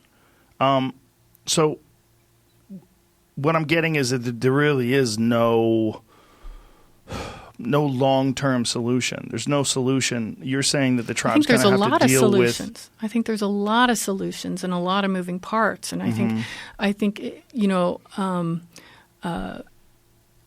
Indian nations need to determine for themselves how best to handle the problems within their communities, but outward-facing, to have a strong government-to-government relationship that takes into account, not just takes into account, but actually requires the prior and informed consent of those tribal nations before affecting their rights or or at least some diplomacy or negotiation with varying interests before decisions are made. I think that's the heart of what needs to happen outward facing. And also we need to take a new look at our curriculum in schools. We really need to most of our all of our curriculum in public schools is about looking at Native American pre-1900. So, and not carrying that into today and who contemporary Native American tribes are and what they're doing to help their people. And what's so wonderful about Indian country today is that though there are some places that are still, there are some anti-Indian hate groups out there that fight tooth and nail against anything a tribe in their area tries to do to develop economically. There are other communities where tribes have been able to bring in economic development, whether that's through gaming or otherwise. And by the way, Indian gaming is like no other type of corporate gaming. And I think a lot of people don't understand this. So if you're a gambler, go to Indian casinos because that money goes towards Indian Nation governance. It's not like a private business. It is legislated that money from those casinos go back into Indian Nation governance and are used for jobs and employment and social services. And all of that relieves the state and other government agencies from having that responsibility. So are those the success stories of modern Those Indian are the life? success stories. Yeah. I mean, if you look at – so Oklahoma, the state of Oklahoma is fighting Indian nations in Oklahoma about gaming, trying to get more money out of gaming. But that Oklahoma tribes have brought in tons of money. 100,000 jobs have been created in casino and other economic development. So who's fighting it and why? The governor is fighting it. Governor Stitt, I think, is his name. And he's trying to renegotiate gaming compacts in order to bring more money into the state. So essentially trying to tax that for state purposes. Even though it's on native land. Right. Interesting. So it's almost in a way another attempt at violating a treaty. Absolutely. So denying the sovereign nation. Right. Well, in the Indian Gaming Regulatory Act, which was passed, there's so much federal legislation. It's insane. Federal Indian law, I mean, it has its own 25 USC, this huge code of stuff, man. But the Indian Gaming Regulatory Act was passed because Indians were finding success doing gaming and states were getting pissed off because they were doing it without any interference, which is their inherent sovereignty to do so.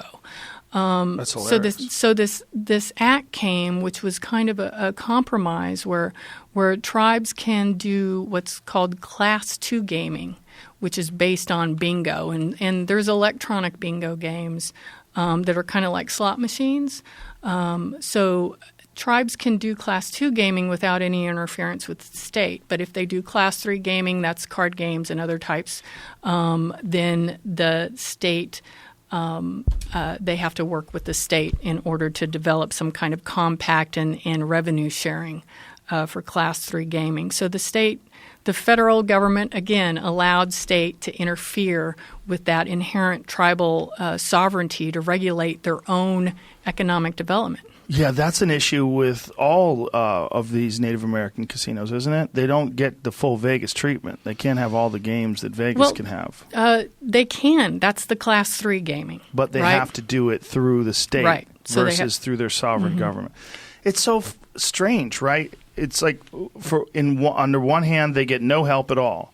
And then when something comes along that allows them to economically thrive, then the government's like, hold on. Where's our piece? So why do you think this is? So because much they can. And so much legislation looks at tribes as if they're inferior. Yes. So back again to those watershed cases of Justice Marshall. Yeah. They're inferior. Even being able to assert jurisdiction over non-Indians who come into our territory and do something wrong. We can't. Right. We so can't. if someone breaks the law in a Native American reservation, they're under the federal government's guidelines or the state government's laws. The tribe does not have criminal jurisdiction over non-Indians. So if someone comes in and robs a casino, then the state has to take care of it. Right. State or the federal government, depending on what type of crime. Ideally, would it be that the Native Americans would take care of it? Yeah, why not? It'd be funny if they brought back like hanging, capital punishment, shit. Like, let's just hang people in the streets, see how that works. Look, no more robberies.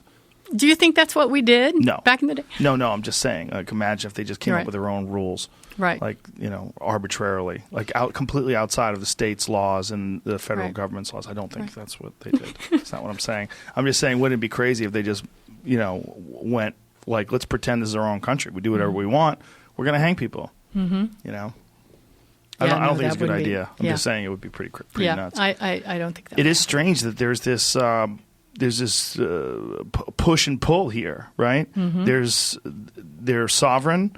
They can do what they want. They have these casinos, but hold on with this, doing what you want. Now you're under the guidelines of the federal government and the state government. Now we want a peace. We want a little bit of this and regulations and this and that.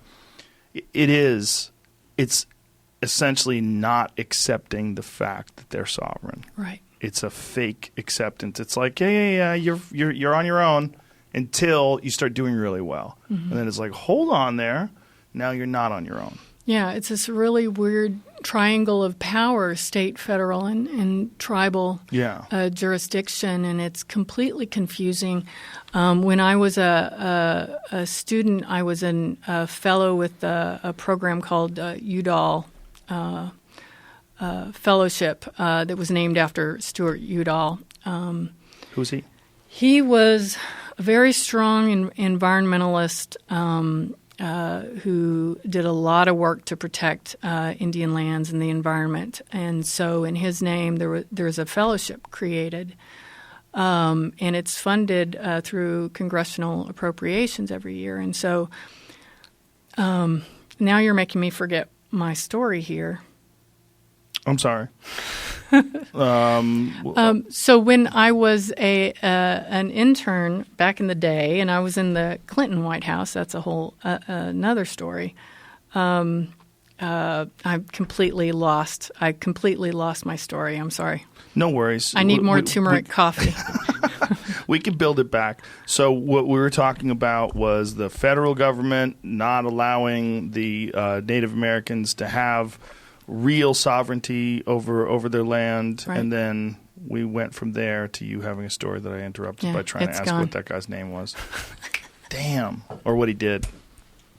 What was his name again? Stuart Udall. And what did he do again? He was a senator, a congressman, and he did a lot of good things for Indians. But that's it? Yeah, I don't remember. It's gone. It's gone. It's forever gone. No worries. Sucked into my brain somewhere. So what when you look at that situation, the casino situation, where now all of a sudden economically these tribes can thrive and the reservation that owns that casino can thrive, and as you're saying, the money goes straight back to the reservation and to the people that run it, and it legitimately helps the people that live on that reservation, correct? Absolutely. What other things like that can be done to also take advantage of the fact that they're a sovereign nation and allow them to economically thrive without things like fracking and shit that's bad for the environment? Are there other things that are being implemented that could also help? Oh, yeah, absolutely.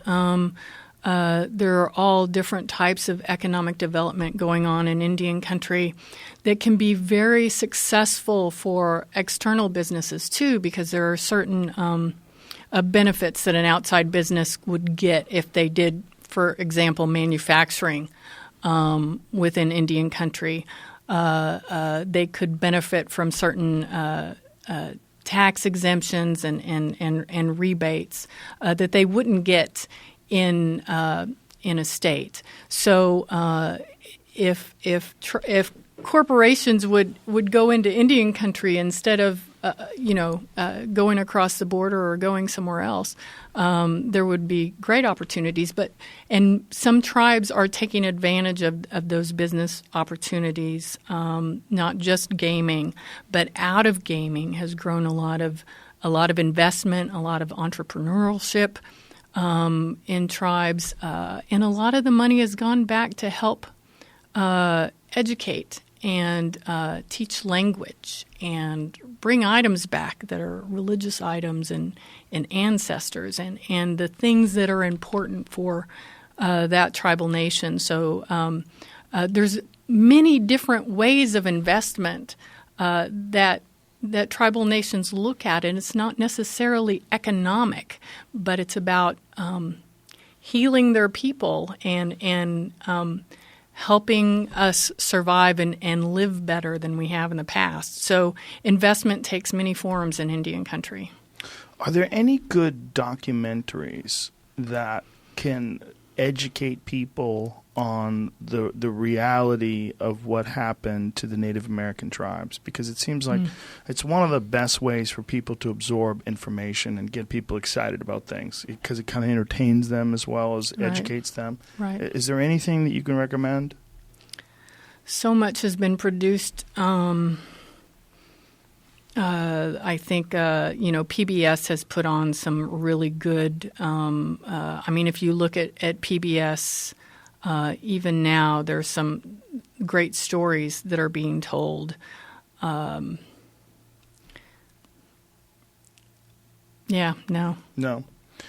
It seems like something that someone should do.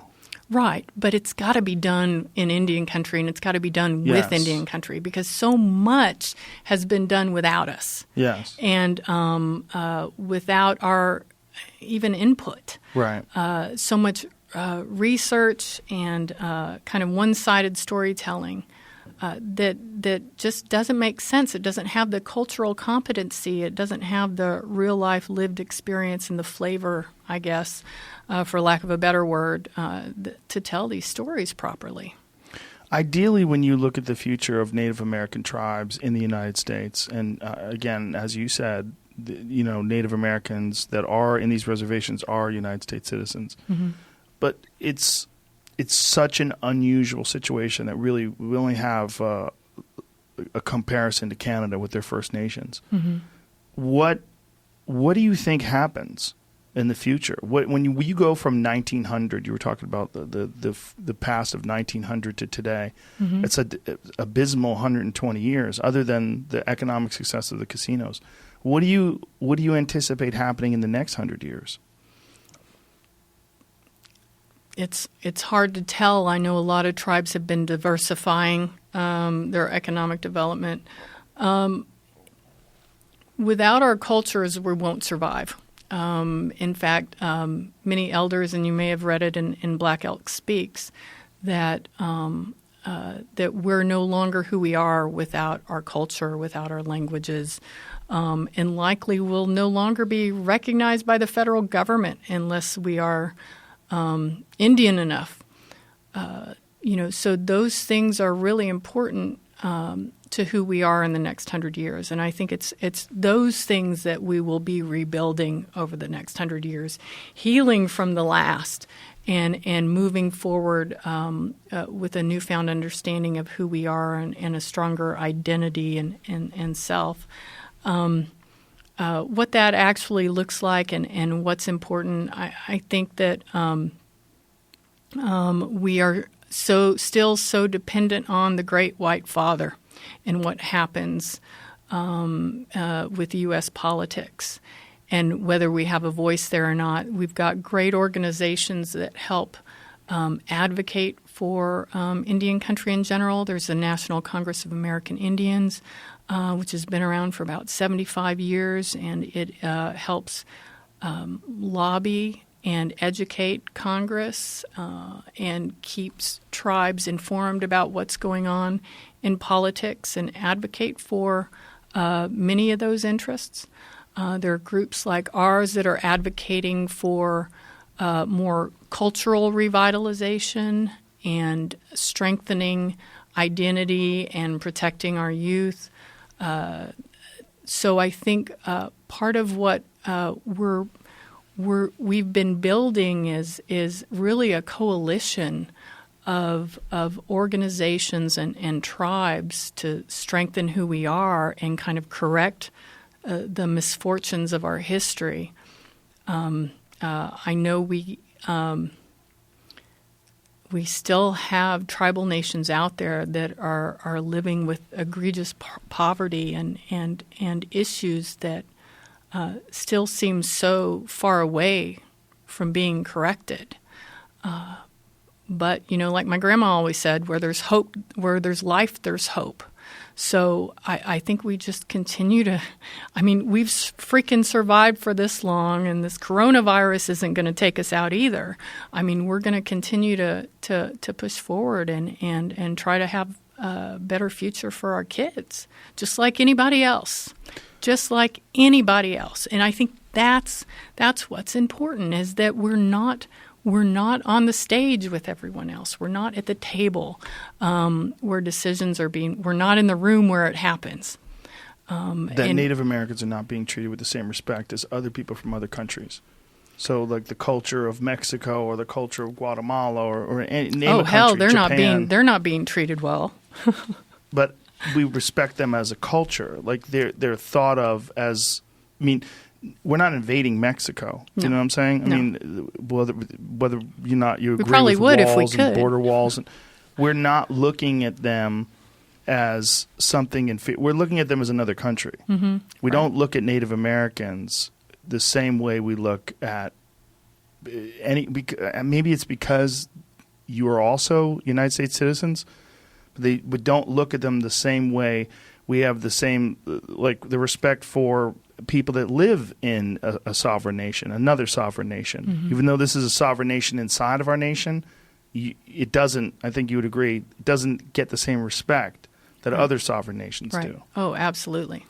Is there a great record, like a written record, of all of the origin stories like you were talking to me about and all of the various languages? Is all this documented to make sure that we don't lose this? Some better than others, and a lot of that is done. There's no big text that I can give you and share with you that here's all what you ever needed to know about Indians. Right. That doesn't exist. I think probably should, huh? No. I think that's up to the tribal nation to decide whether they want to share that and how to best educate people about who they are. And that's what so many other people have told our stories and have taken down those histories, and all those people are telling the stories from a Western perspective and not having the cultural competency and having lived and implemented that way of life. So it's really dependent on the tribes to determine for themselves how they want to put that forward. There are many tribes that actually have research protocols that if you want to study, you want to research, you have to get authority from the tribal nation to do that. And they have to have a say in whether it was done appropriately. So again, it's back to us telling our own stories, us being part of our own narratives, and us being part of the decision-making that affects us. I respect and appreciate that 100%. What I meant was inside the tribe. Right. Is there a documented version of all these stories and of the language so that can be passed down? The real concern seems to be when you're talking about these incredibly impoverished communities, the real concern is that some of these stories may be lost, or some of the language may even be lost. There, I think it varies. Like I said, there's 574 federally recognized tribes and 300 other tribal groups. Let me tell you the story about the Chitimacha, who are in Louisiana, like just surrounded by marshes right there in the Gulf of Mexico. Their last language speaker died in the 1940s. And even though they had, language speakers around them, none of those languages were related to theirs. Their language was more closely connected with peoples in Mesoamerica. So obviously there was a trade, there was a relationship between who the Chitimacha are and were with people from Meso and South America. Wow. There's amazing histories and stories out there, but what happened with their language is in the 80s and 90s, the Smithsonian had all these wax cylinders of tribal languages and songs and dances, and they started repatriating those back to different tribal nations. So when the Chitimacha got these wax cylinders, they're like, oh, we have a responsibility here. We have to do something with this.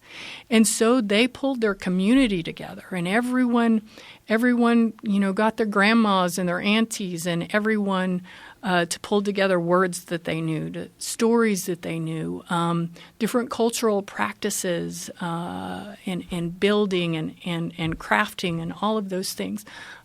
Pulled all that together with the wax cylinders. They got some money from Rosetta Stone and recreated their language that had been lost. Wow. And today in their schools, in their tribally run schools, they speak their language. Those children are speaking their language from kindergarten up.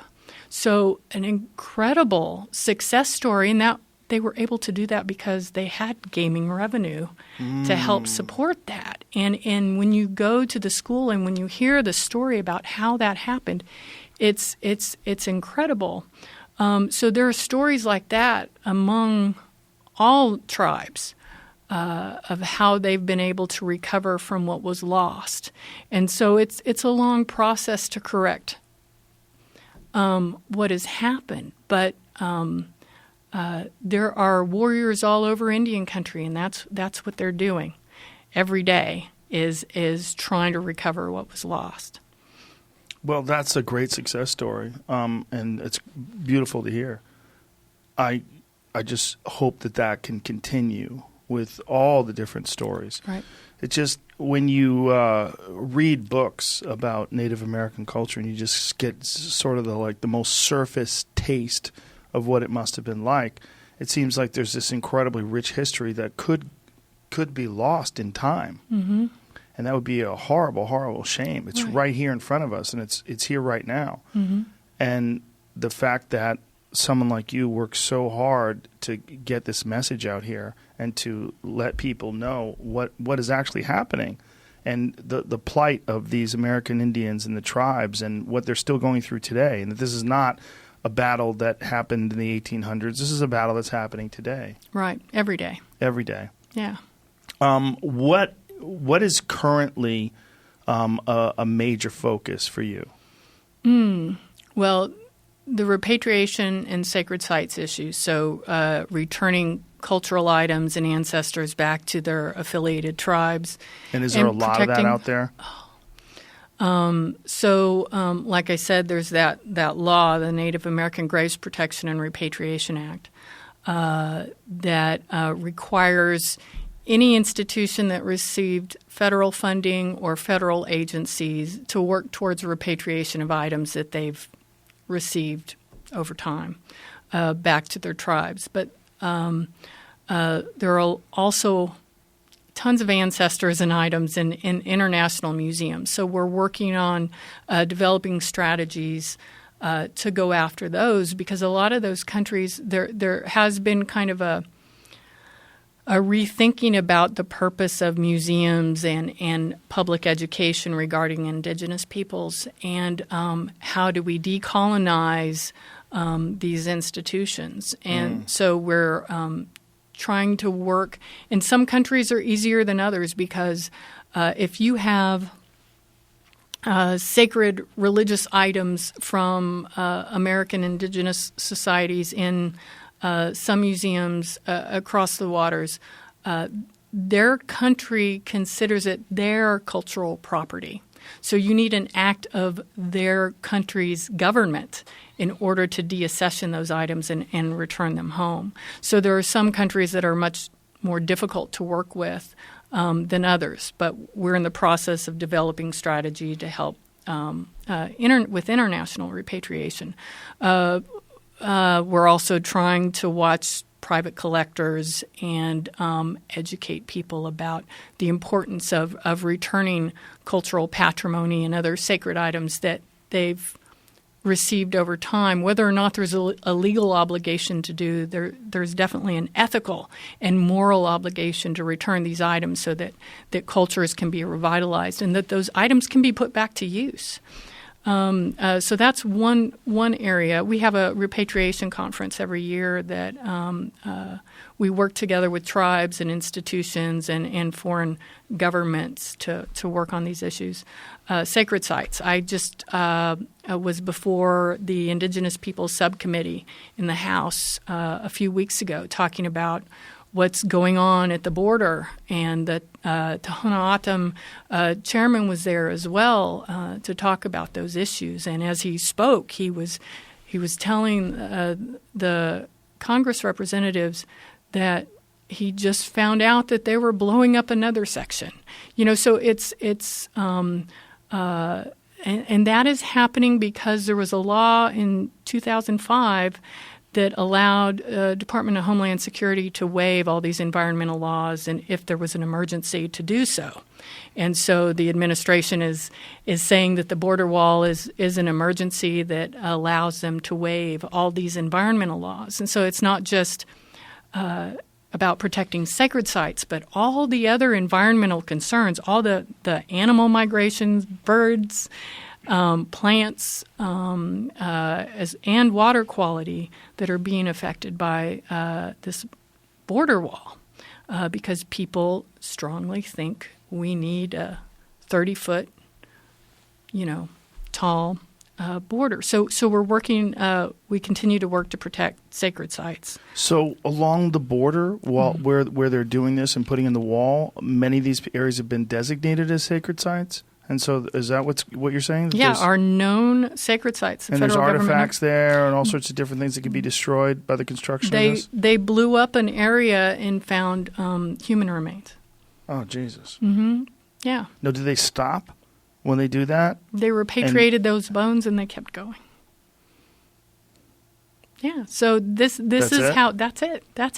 Wow. That's it. They're just moving forward. They don't identify the bones and then look for the rest of the culture that might have existed there. No, they're moving forward, and you know what they're saying, and so and the rhetoric around this is so detrimental because during that hearing, it was clearly about how do we protect sacred sites and how do we make sure that tribal consultation and other options can be presented so that environment and other areas are protected.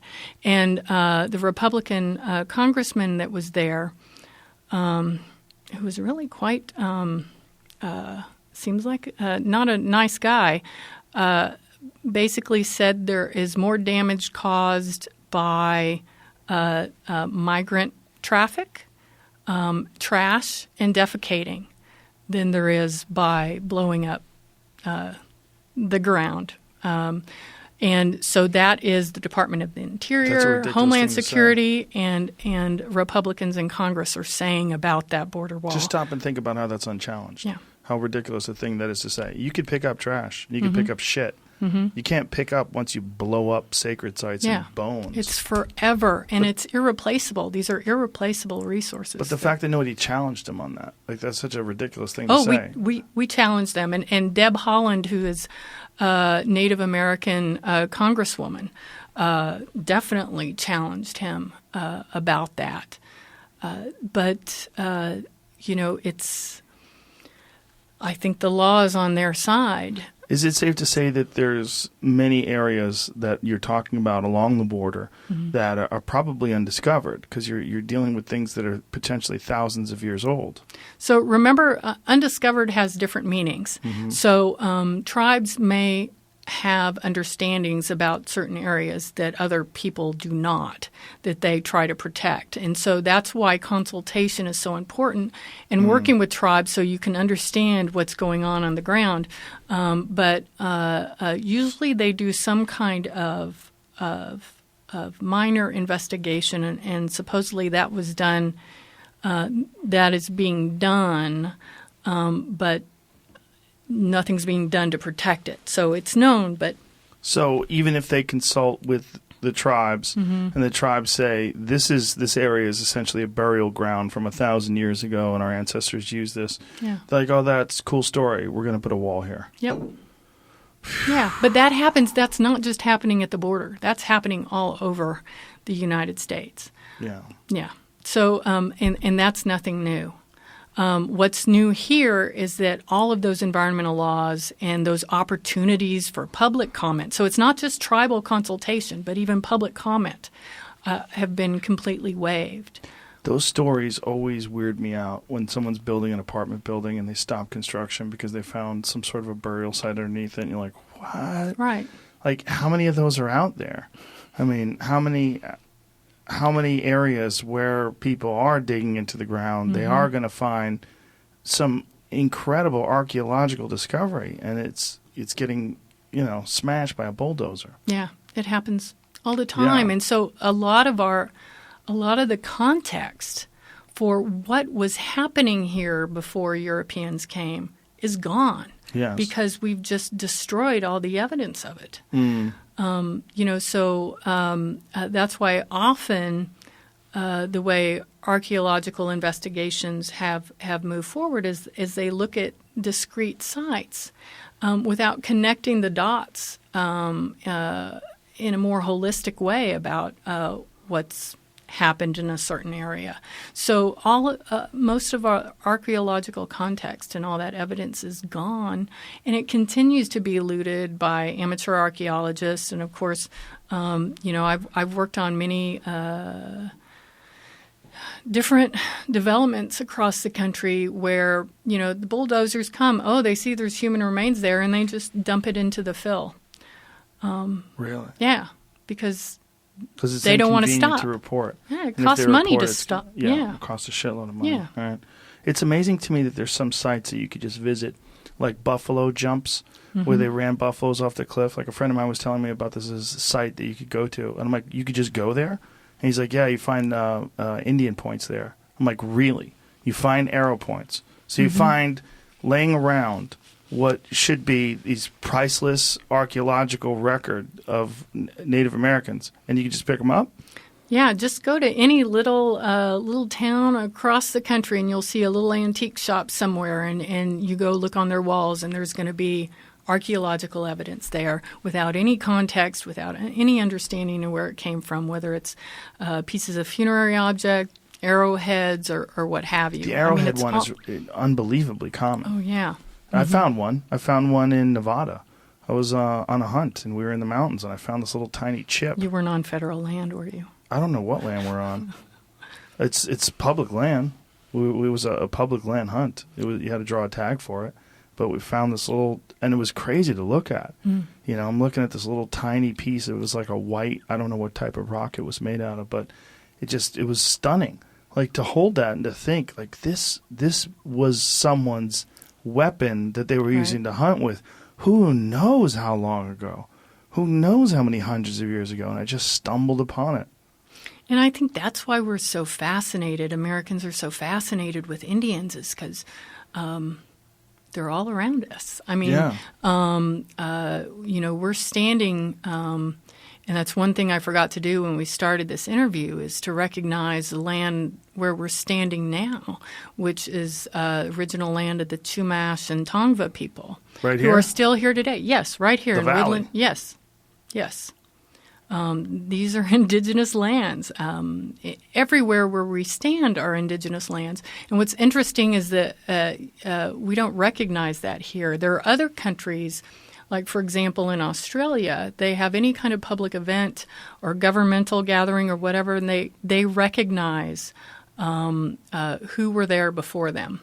There's an acknowledgement. There's a recognition. We've forgotten all that history. We've forgotten what was here before, even though the people are down the street. The Chumash is north of here. The Tongva are south. Those people still exist. And do they have a reservation out here? So Tongva are not federally recognized. The Chumash so they're one do. of the 300 that are not?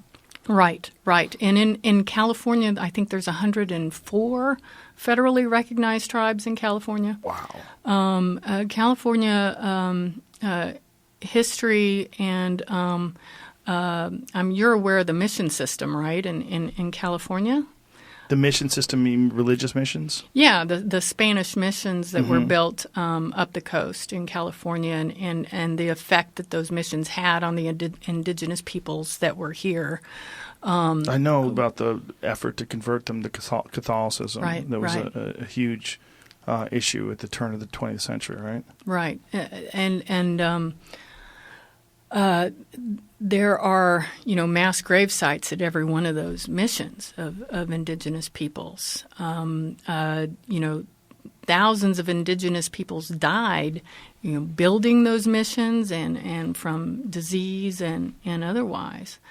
Think about it. If there are some teachers and professors that do different kind of work with their students, and there's this one kind of exercise of giving everyone in the class a role that you have in your society. So whether you're, tending agriculture, or you're making clothes, or you're protecting the children, or you're getting food, or whatever it is, and then 96% of you are gone. What do you do? Can you? I can't imagine what so many of our ancestors must have lived through, and I know for myself personally, what's driven me in my life is my grandmother telling me those stories of what she and her family had to go through to be here. And saying, we did that.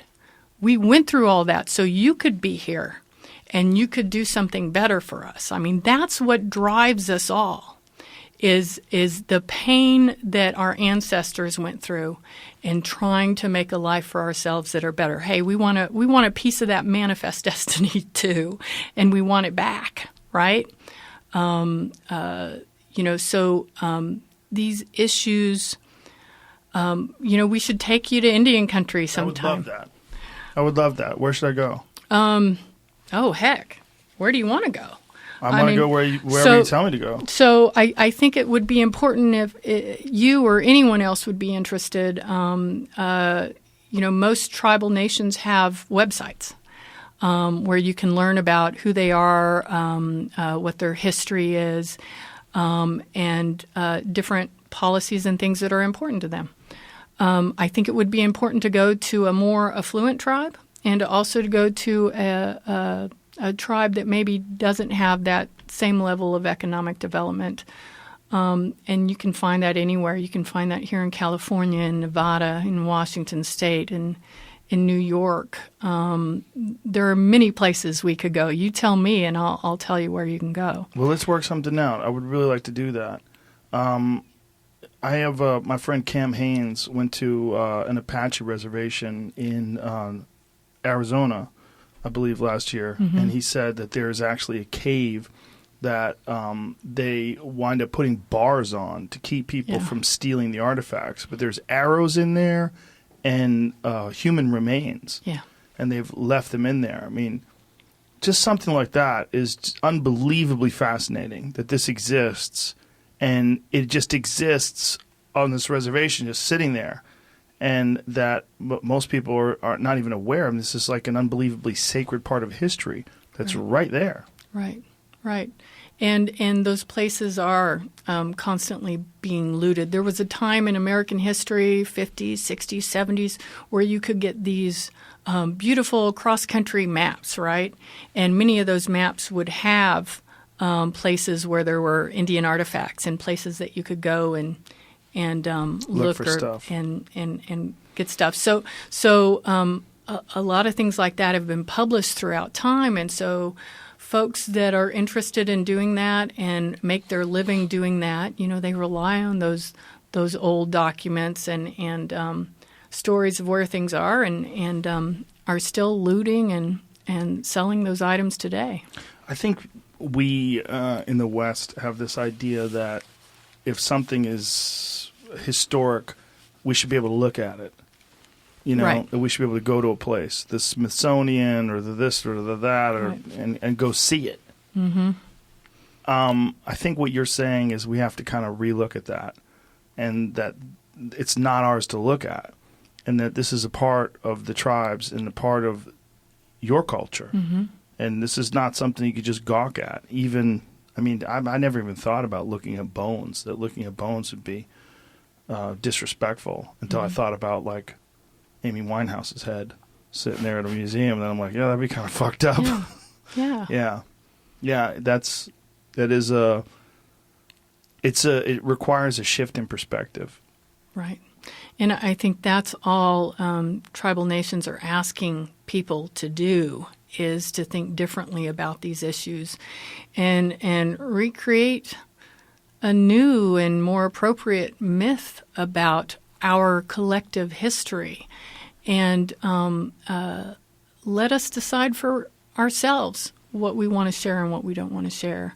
And I think what you'll find is that Indian nations have shared a lot. So this work on Native American Graves Protection and Repatriation Act, where those museums thought they were going to lose all their collections and their shelves would be cleaned out and no exhibits anymore, what they found instead was that they actually figured out what the hell they've been holding on to this whole time, because now they're actually talking to the people who have experience, expertise, and cultural knowledge about these items that are in their collections. So all of a sudden, information that they never had before. And so the relationships that have been built between museums and those institutions and tribal nations has built something completely different than nobody had contemplated before, just from talking to Native people and understanding what those things are and where they come from and what should be shared and what shouldn't be. There's still a lot of museums holding out, though, and usually those are the big, well-funded institutions. And what is what's their argument?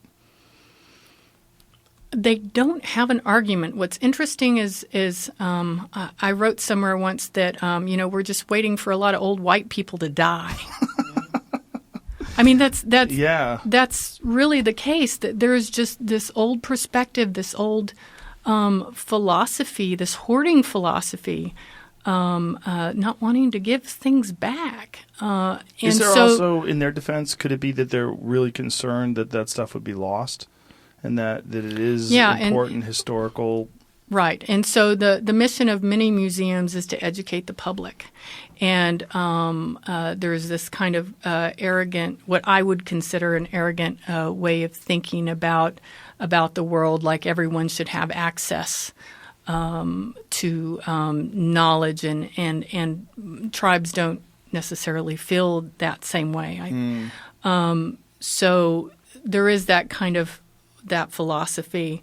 And so those institutions will often use the law to work against the repatriation situation and delay,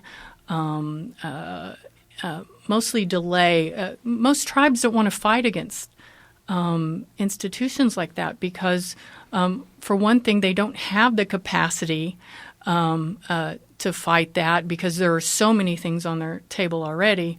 And another reason, to bring that kind of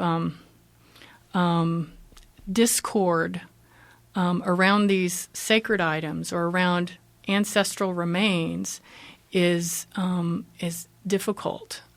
So you don't want to bring, bad energy around something that you need to care for and respect and put back in the ground. So, there's a lot of reasons why these bigger institutions are getting away with not following the law. And they take advantage of it. And so that's why my organization is important, because we try to help bridge that. It seems like some sort of cooperative effort could be reached where the things that the tribes would like people to see and would like to educate people on could be displayed in maybe some sort of a national museum of Native American history. Really? That is an awesome idea. So there's this... Is there a thing that exists? It's called the National Museum of the American Indian. Where is it? In Washington, D.C. Is it huge? It's also in, and it's got a I'm the pretty, best at coming up with ideas that already exist. It's got a pretty screwed up story, though, of how the National Museum of the American Indian got started. But I also want to mention, before I forget, there's wonderful tribal museums. So there are tribes out there that have their own museum and archives. Where people sure, could visit? Tulalip in Washington. Washington State? Washington State. And where's that at? That what is part? Tulalip. It's outside of Seattle. Okay. Hubulb Cultural Center. It's Saginaw Chippewa tribe in Michigan. I hope I always get my M states wrong. In Michigan, they have the Zibowing Center of Anishinaabe Lifeways and Cultures. Amazing museum. I think they're one of my favorite. Choctaw Nation, my nation in Oklahoma, are building a new cultural center and museum. So those where's are that going all. to be? That's in outside of Durant. Is there a timeline on that when they believe that's going to be done? Very soon. Very soon. I'm in Oklahoma in a couple months, Oklahoma? supposedly. Well, yeah, if you can the travel. world doesn't end. Yeah. Yeah, I'll tell you exactly when I'm supposed to be there. I'm doing gigs in Oklahoma. I'm supposed to be there, I think, sometime in July. Do you know where in Oklahoma? I'll tell you when I know. All right. You know where I'm at? September? See, I don't even know what month it is. September 12th. Okay. Tulsa. Right. Yeah, September 11th I'm in Lincoln, Nebraska, and then September 12th I'm in Tulsa, Oklahoma. Yeah, so Tulsa's up north. I know Choctaw, that's southeastern Oklahoma, so it's a bit away. What is the name of that place? The Bach Center? Is that what it is? In Tulsa? Well, think it'll be done by then? Oh, yeah. Yeah? And Okay. if not, the Chickasaw Nation has an amazing cultural center. So where's that? that's in Sulphur, Oklahoma, I believe. They've got a great museum there, and really that's a great nation to talk to. I often consider defecting to be Chickasaw instead. Really? Can you do that? I'd have to be adopted in, I think. The Chickasaw are kind of like our little brothers, but they have... our nations were heavily affected by Christianity, and so the Choctaw Nation of Oklahoma is very proud of the fact that it's been able to maintain its languages through Christian hymnals and singing Christian music. So my nation really is Christian.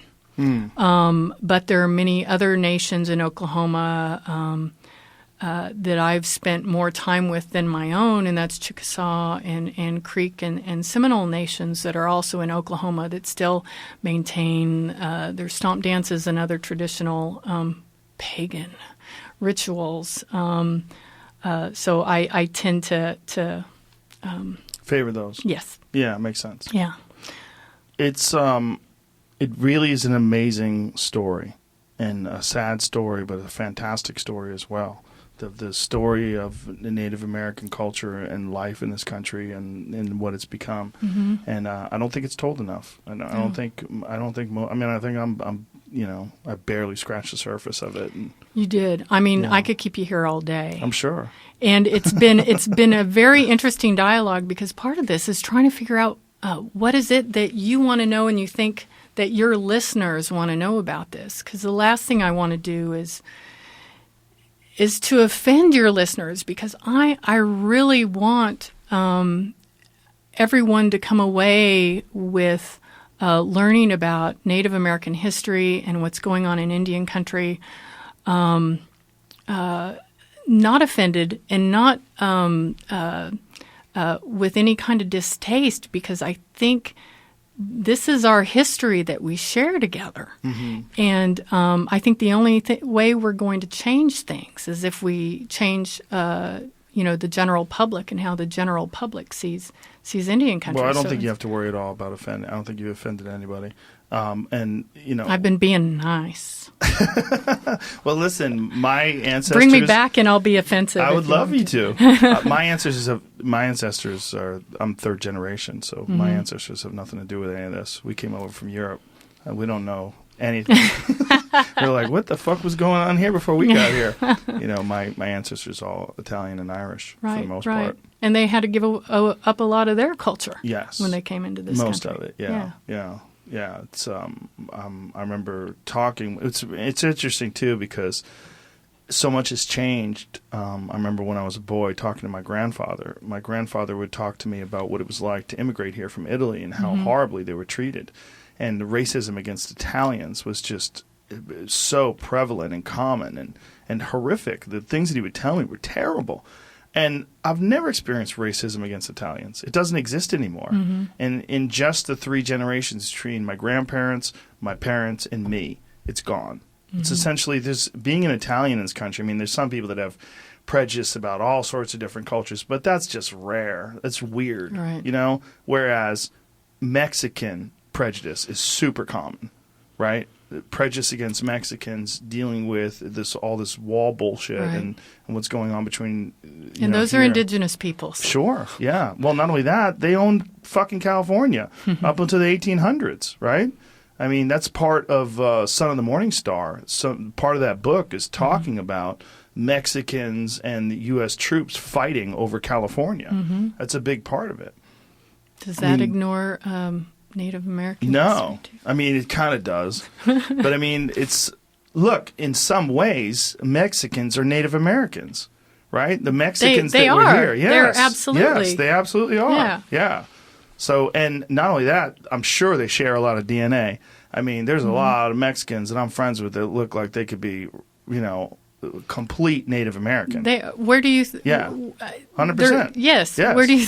Sure. Well, that's why they speak Spanish, right? Spaniards came and met with Mexicans, the original Mexicans, and introduced their language. Well, they weren't Mexicans; exactly. They were indigenous peoples. Right. Exactly. And just like what Aztecs. Spain did to everyone. Yes. They sent they actually trained dogs to rip people apart. Maybe I'm getting off the subject now, but Catholicism came over here, and they had this thing called a papal bull, and it was basically the Catholic law. And so these Spaniards would hammer the papal bull into a tree and speak in Spanish to the indigenous world, saying, "If you don't convert, we will slaughter you." Right? That's what you're a heathen. You must convert, or we're going to kill you. And of course, nobody knew what the hell they were saying because they didn't speak Spanish, and they would sick these dogs on them. I mean, there's these horrendous stories that are told by the missionaries that were there with the Spanish, to bring their salvation, and it's just horrendous. Some of the accounts of this, and that's just recent. That's what's really was spooky. 1500s, but that's not that long ago. No, it's. It seems like it is. It's 5 lifetimes, 5 human beings living to 100. Mm-hmm. Five lives ago, people were doing that. But we still carry this with us. I mean, these stories are still a part of the narrative that we told, and I guess we're still telling it because people haven't listened, or they're still. These stories haven't been taught. Yeah, it's they haven't been taught. There's almost too much to teach, and it's very convenient since we, air quotes, are the victors. So we kind of can rewrite history, or at least make that part of history not important. I had a bit that I did in my act about presidents, about electing presidents. And I was like, you just got to realize the United States was founded in 1776 and that people lived to be 100. And that's 3 people ago. Mm-hmm. Like, we literally just got here. We just got here, and now in the course of 3 people's lives, we have skyscrapers and planes and pollution, and we're sucking all the fish out of the ocean, and we've wiped out most of the history of the indigenous people. Mm-hmm. And it's crazy. I mean, it really is a very strange fact that is so often overlooked. If on a day-to-day basis, how often do we discuss Native American history? How often do we discuss the battles that took place, the lives that were lost, the people that died from disease, the Trail of Tears? How often is that discussed in this country? Well, I think there's 5 or 6 million of us that talk about it every day, but that's indigenous people. And thank God tribes. you do. So we're keeping that alive, and like I said, there's not many of us comparatively, but we're out there and we're all doing double time to work to push this out into the public narrative, and it's been really, really hard. Well, I really appreciate your efforts, and I really appreciate you humoring me and coming here and teaching us and educating me about what's, how you feel about things and the stories that you came here to tell. And I think what you're doing is very, very important. I'm very happy that you're out there. I'm happy that you took the time in this calamity and chaos and pandemic to risk your health and come and make this trip. Yeah, I'm going to be isolated when I get home. My family's putting me in the basement for 2 weeks. Jamie doesn't have the cooties. He told me he's fine. I'm clean as a whistle, so you're good. I eat healthy. Is there anything else we could talk about before you leave? We can talk about tons of stuff, but I think what I need to tell you is that the Association on American Indian Affairs has been around for a long time, and we are rebuilding our capacity to look into the next 100 years of how we want to move forward.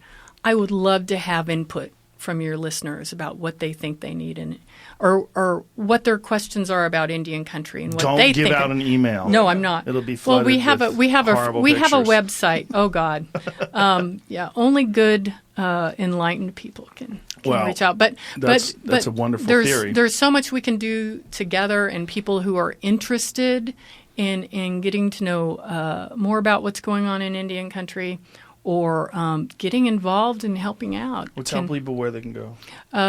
Indian-affairs.org. Indian-affairs.org. Mm-hmm. Okay. We will send people to there. And thank you so much, Shannon. Thank you very much for being here. Thanks, I really Joe. appreciate it. Bye, everybody. Stay safe or not, or stay happy. Do what you got to do.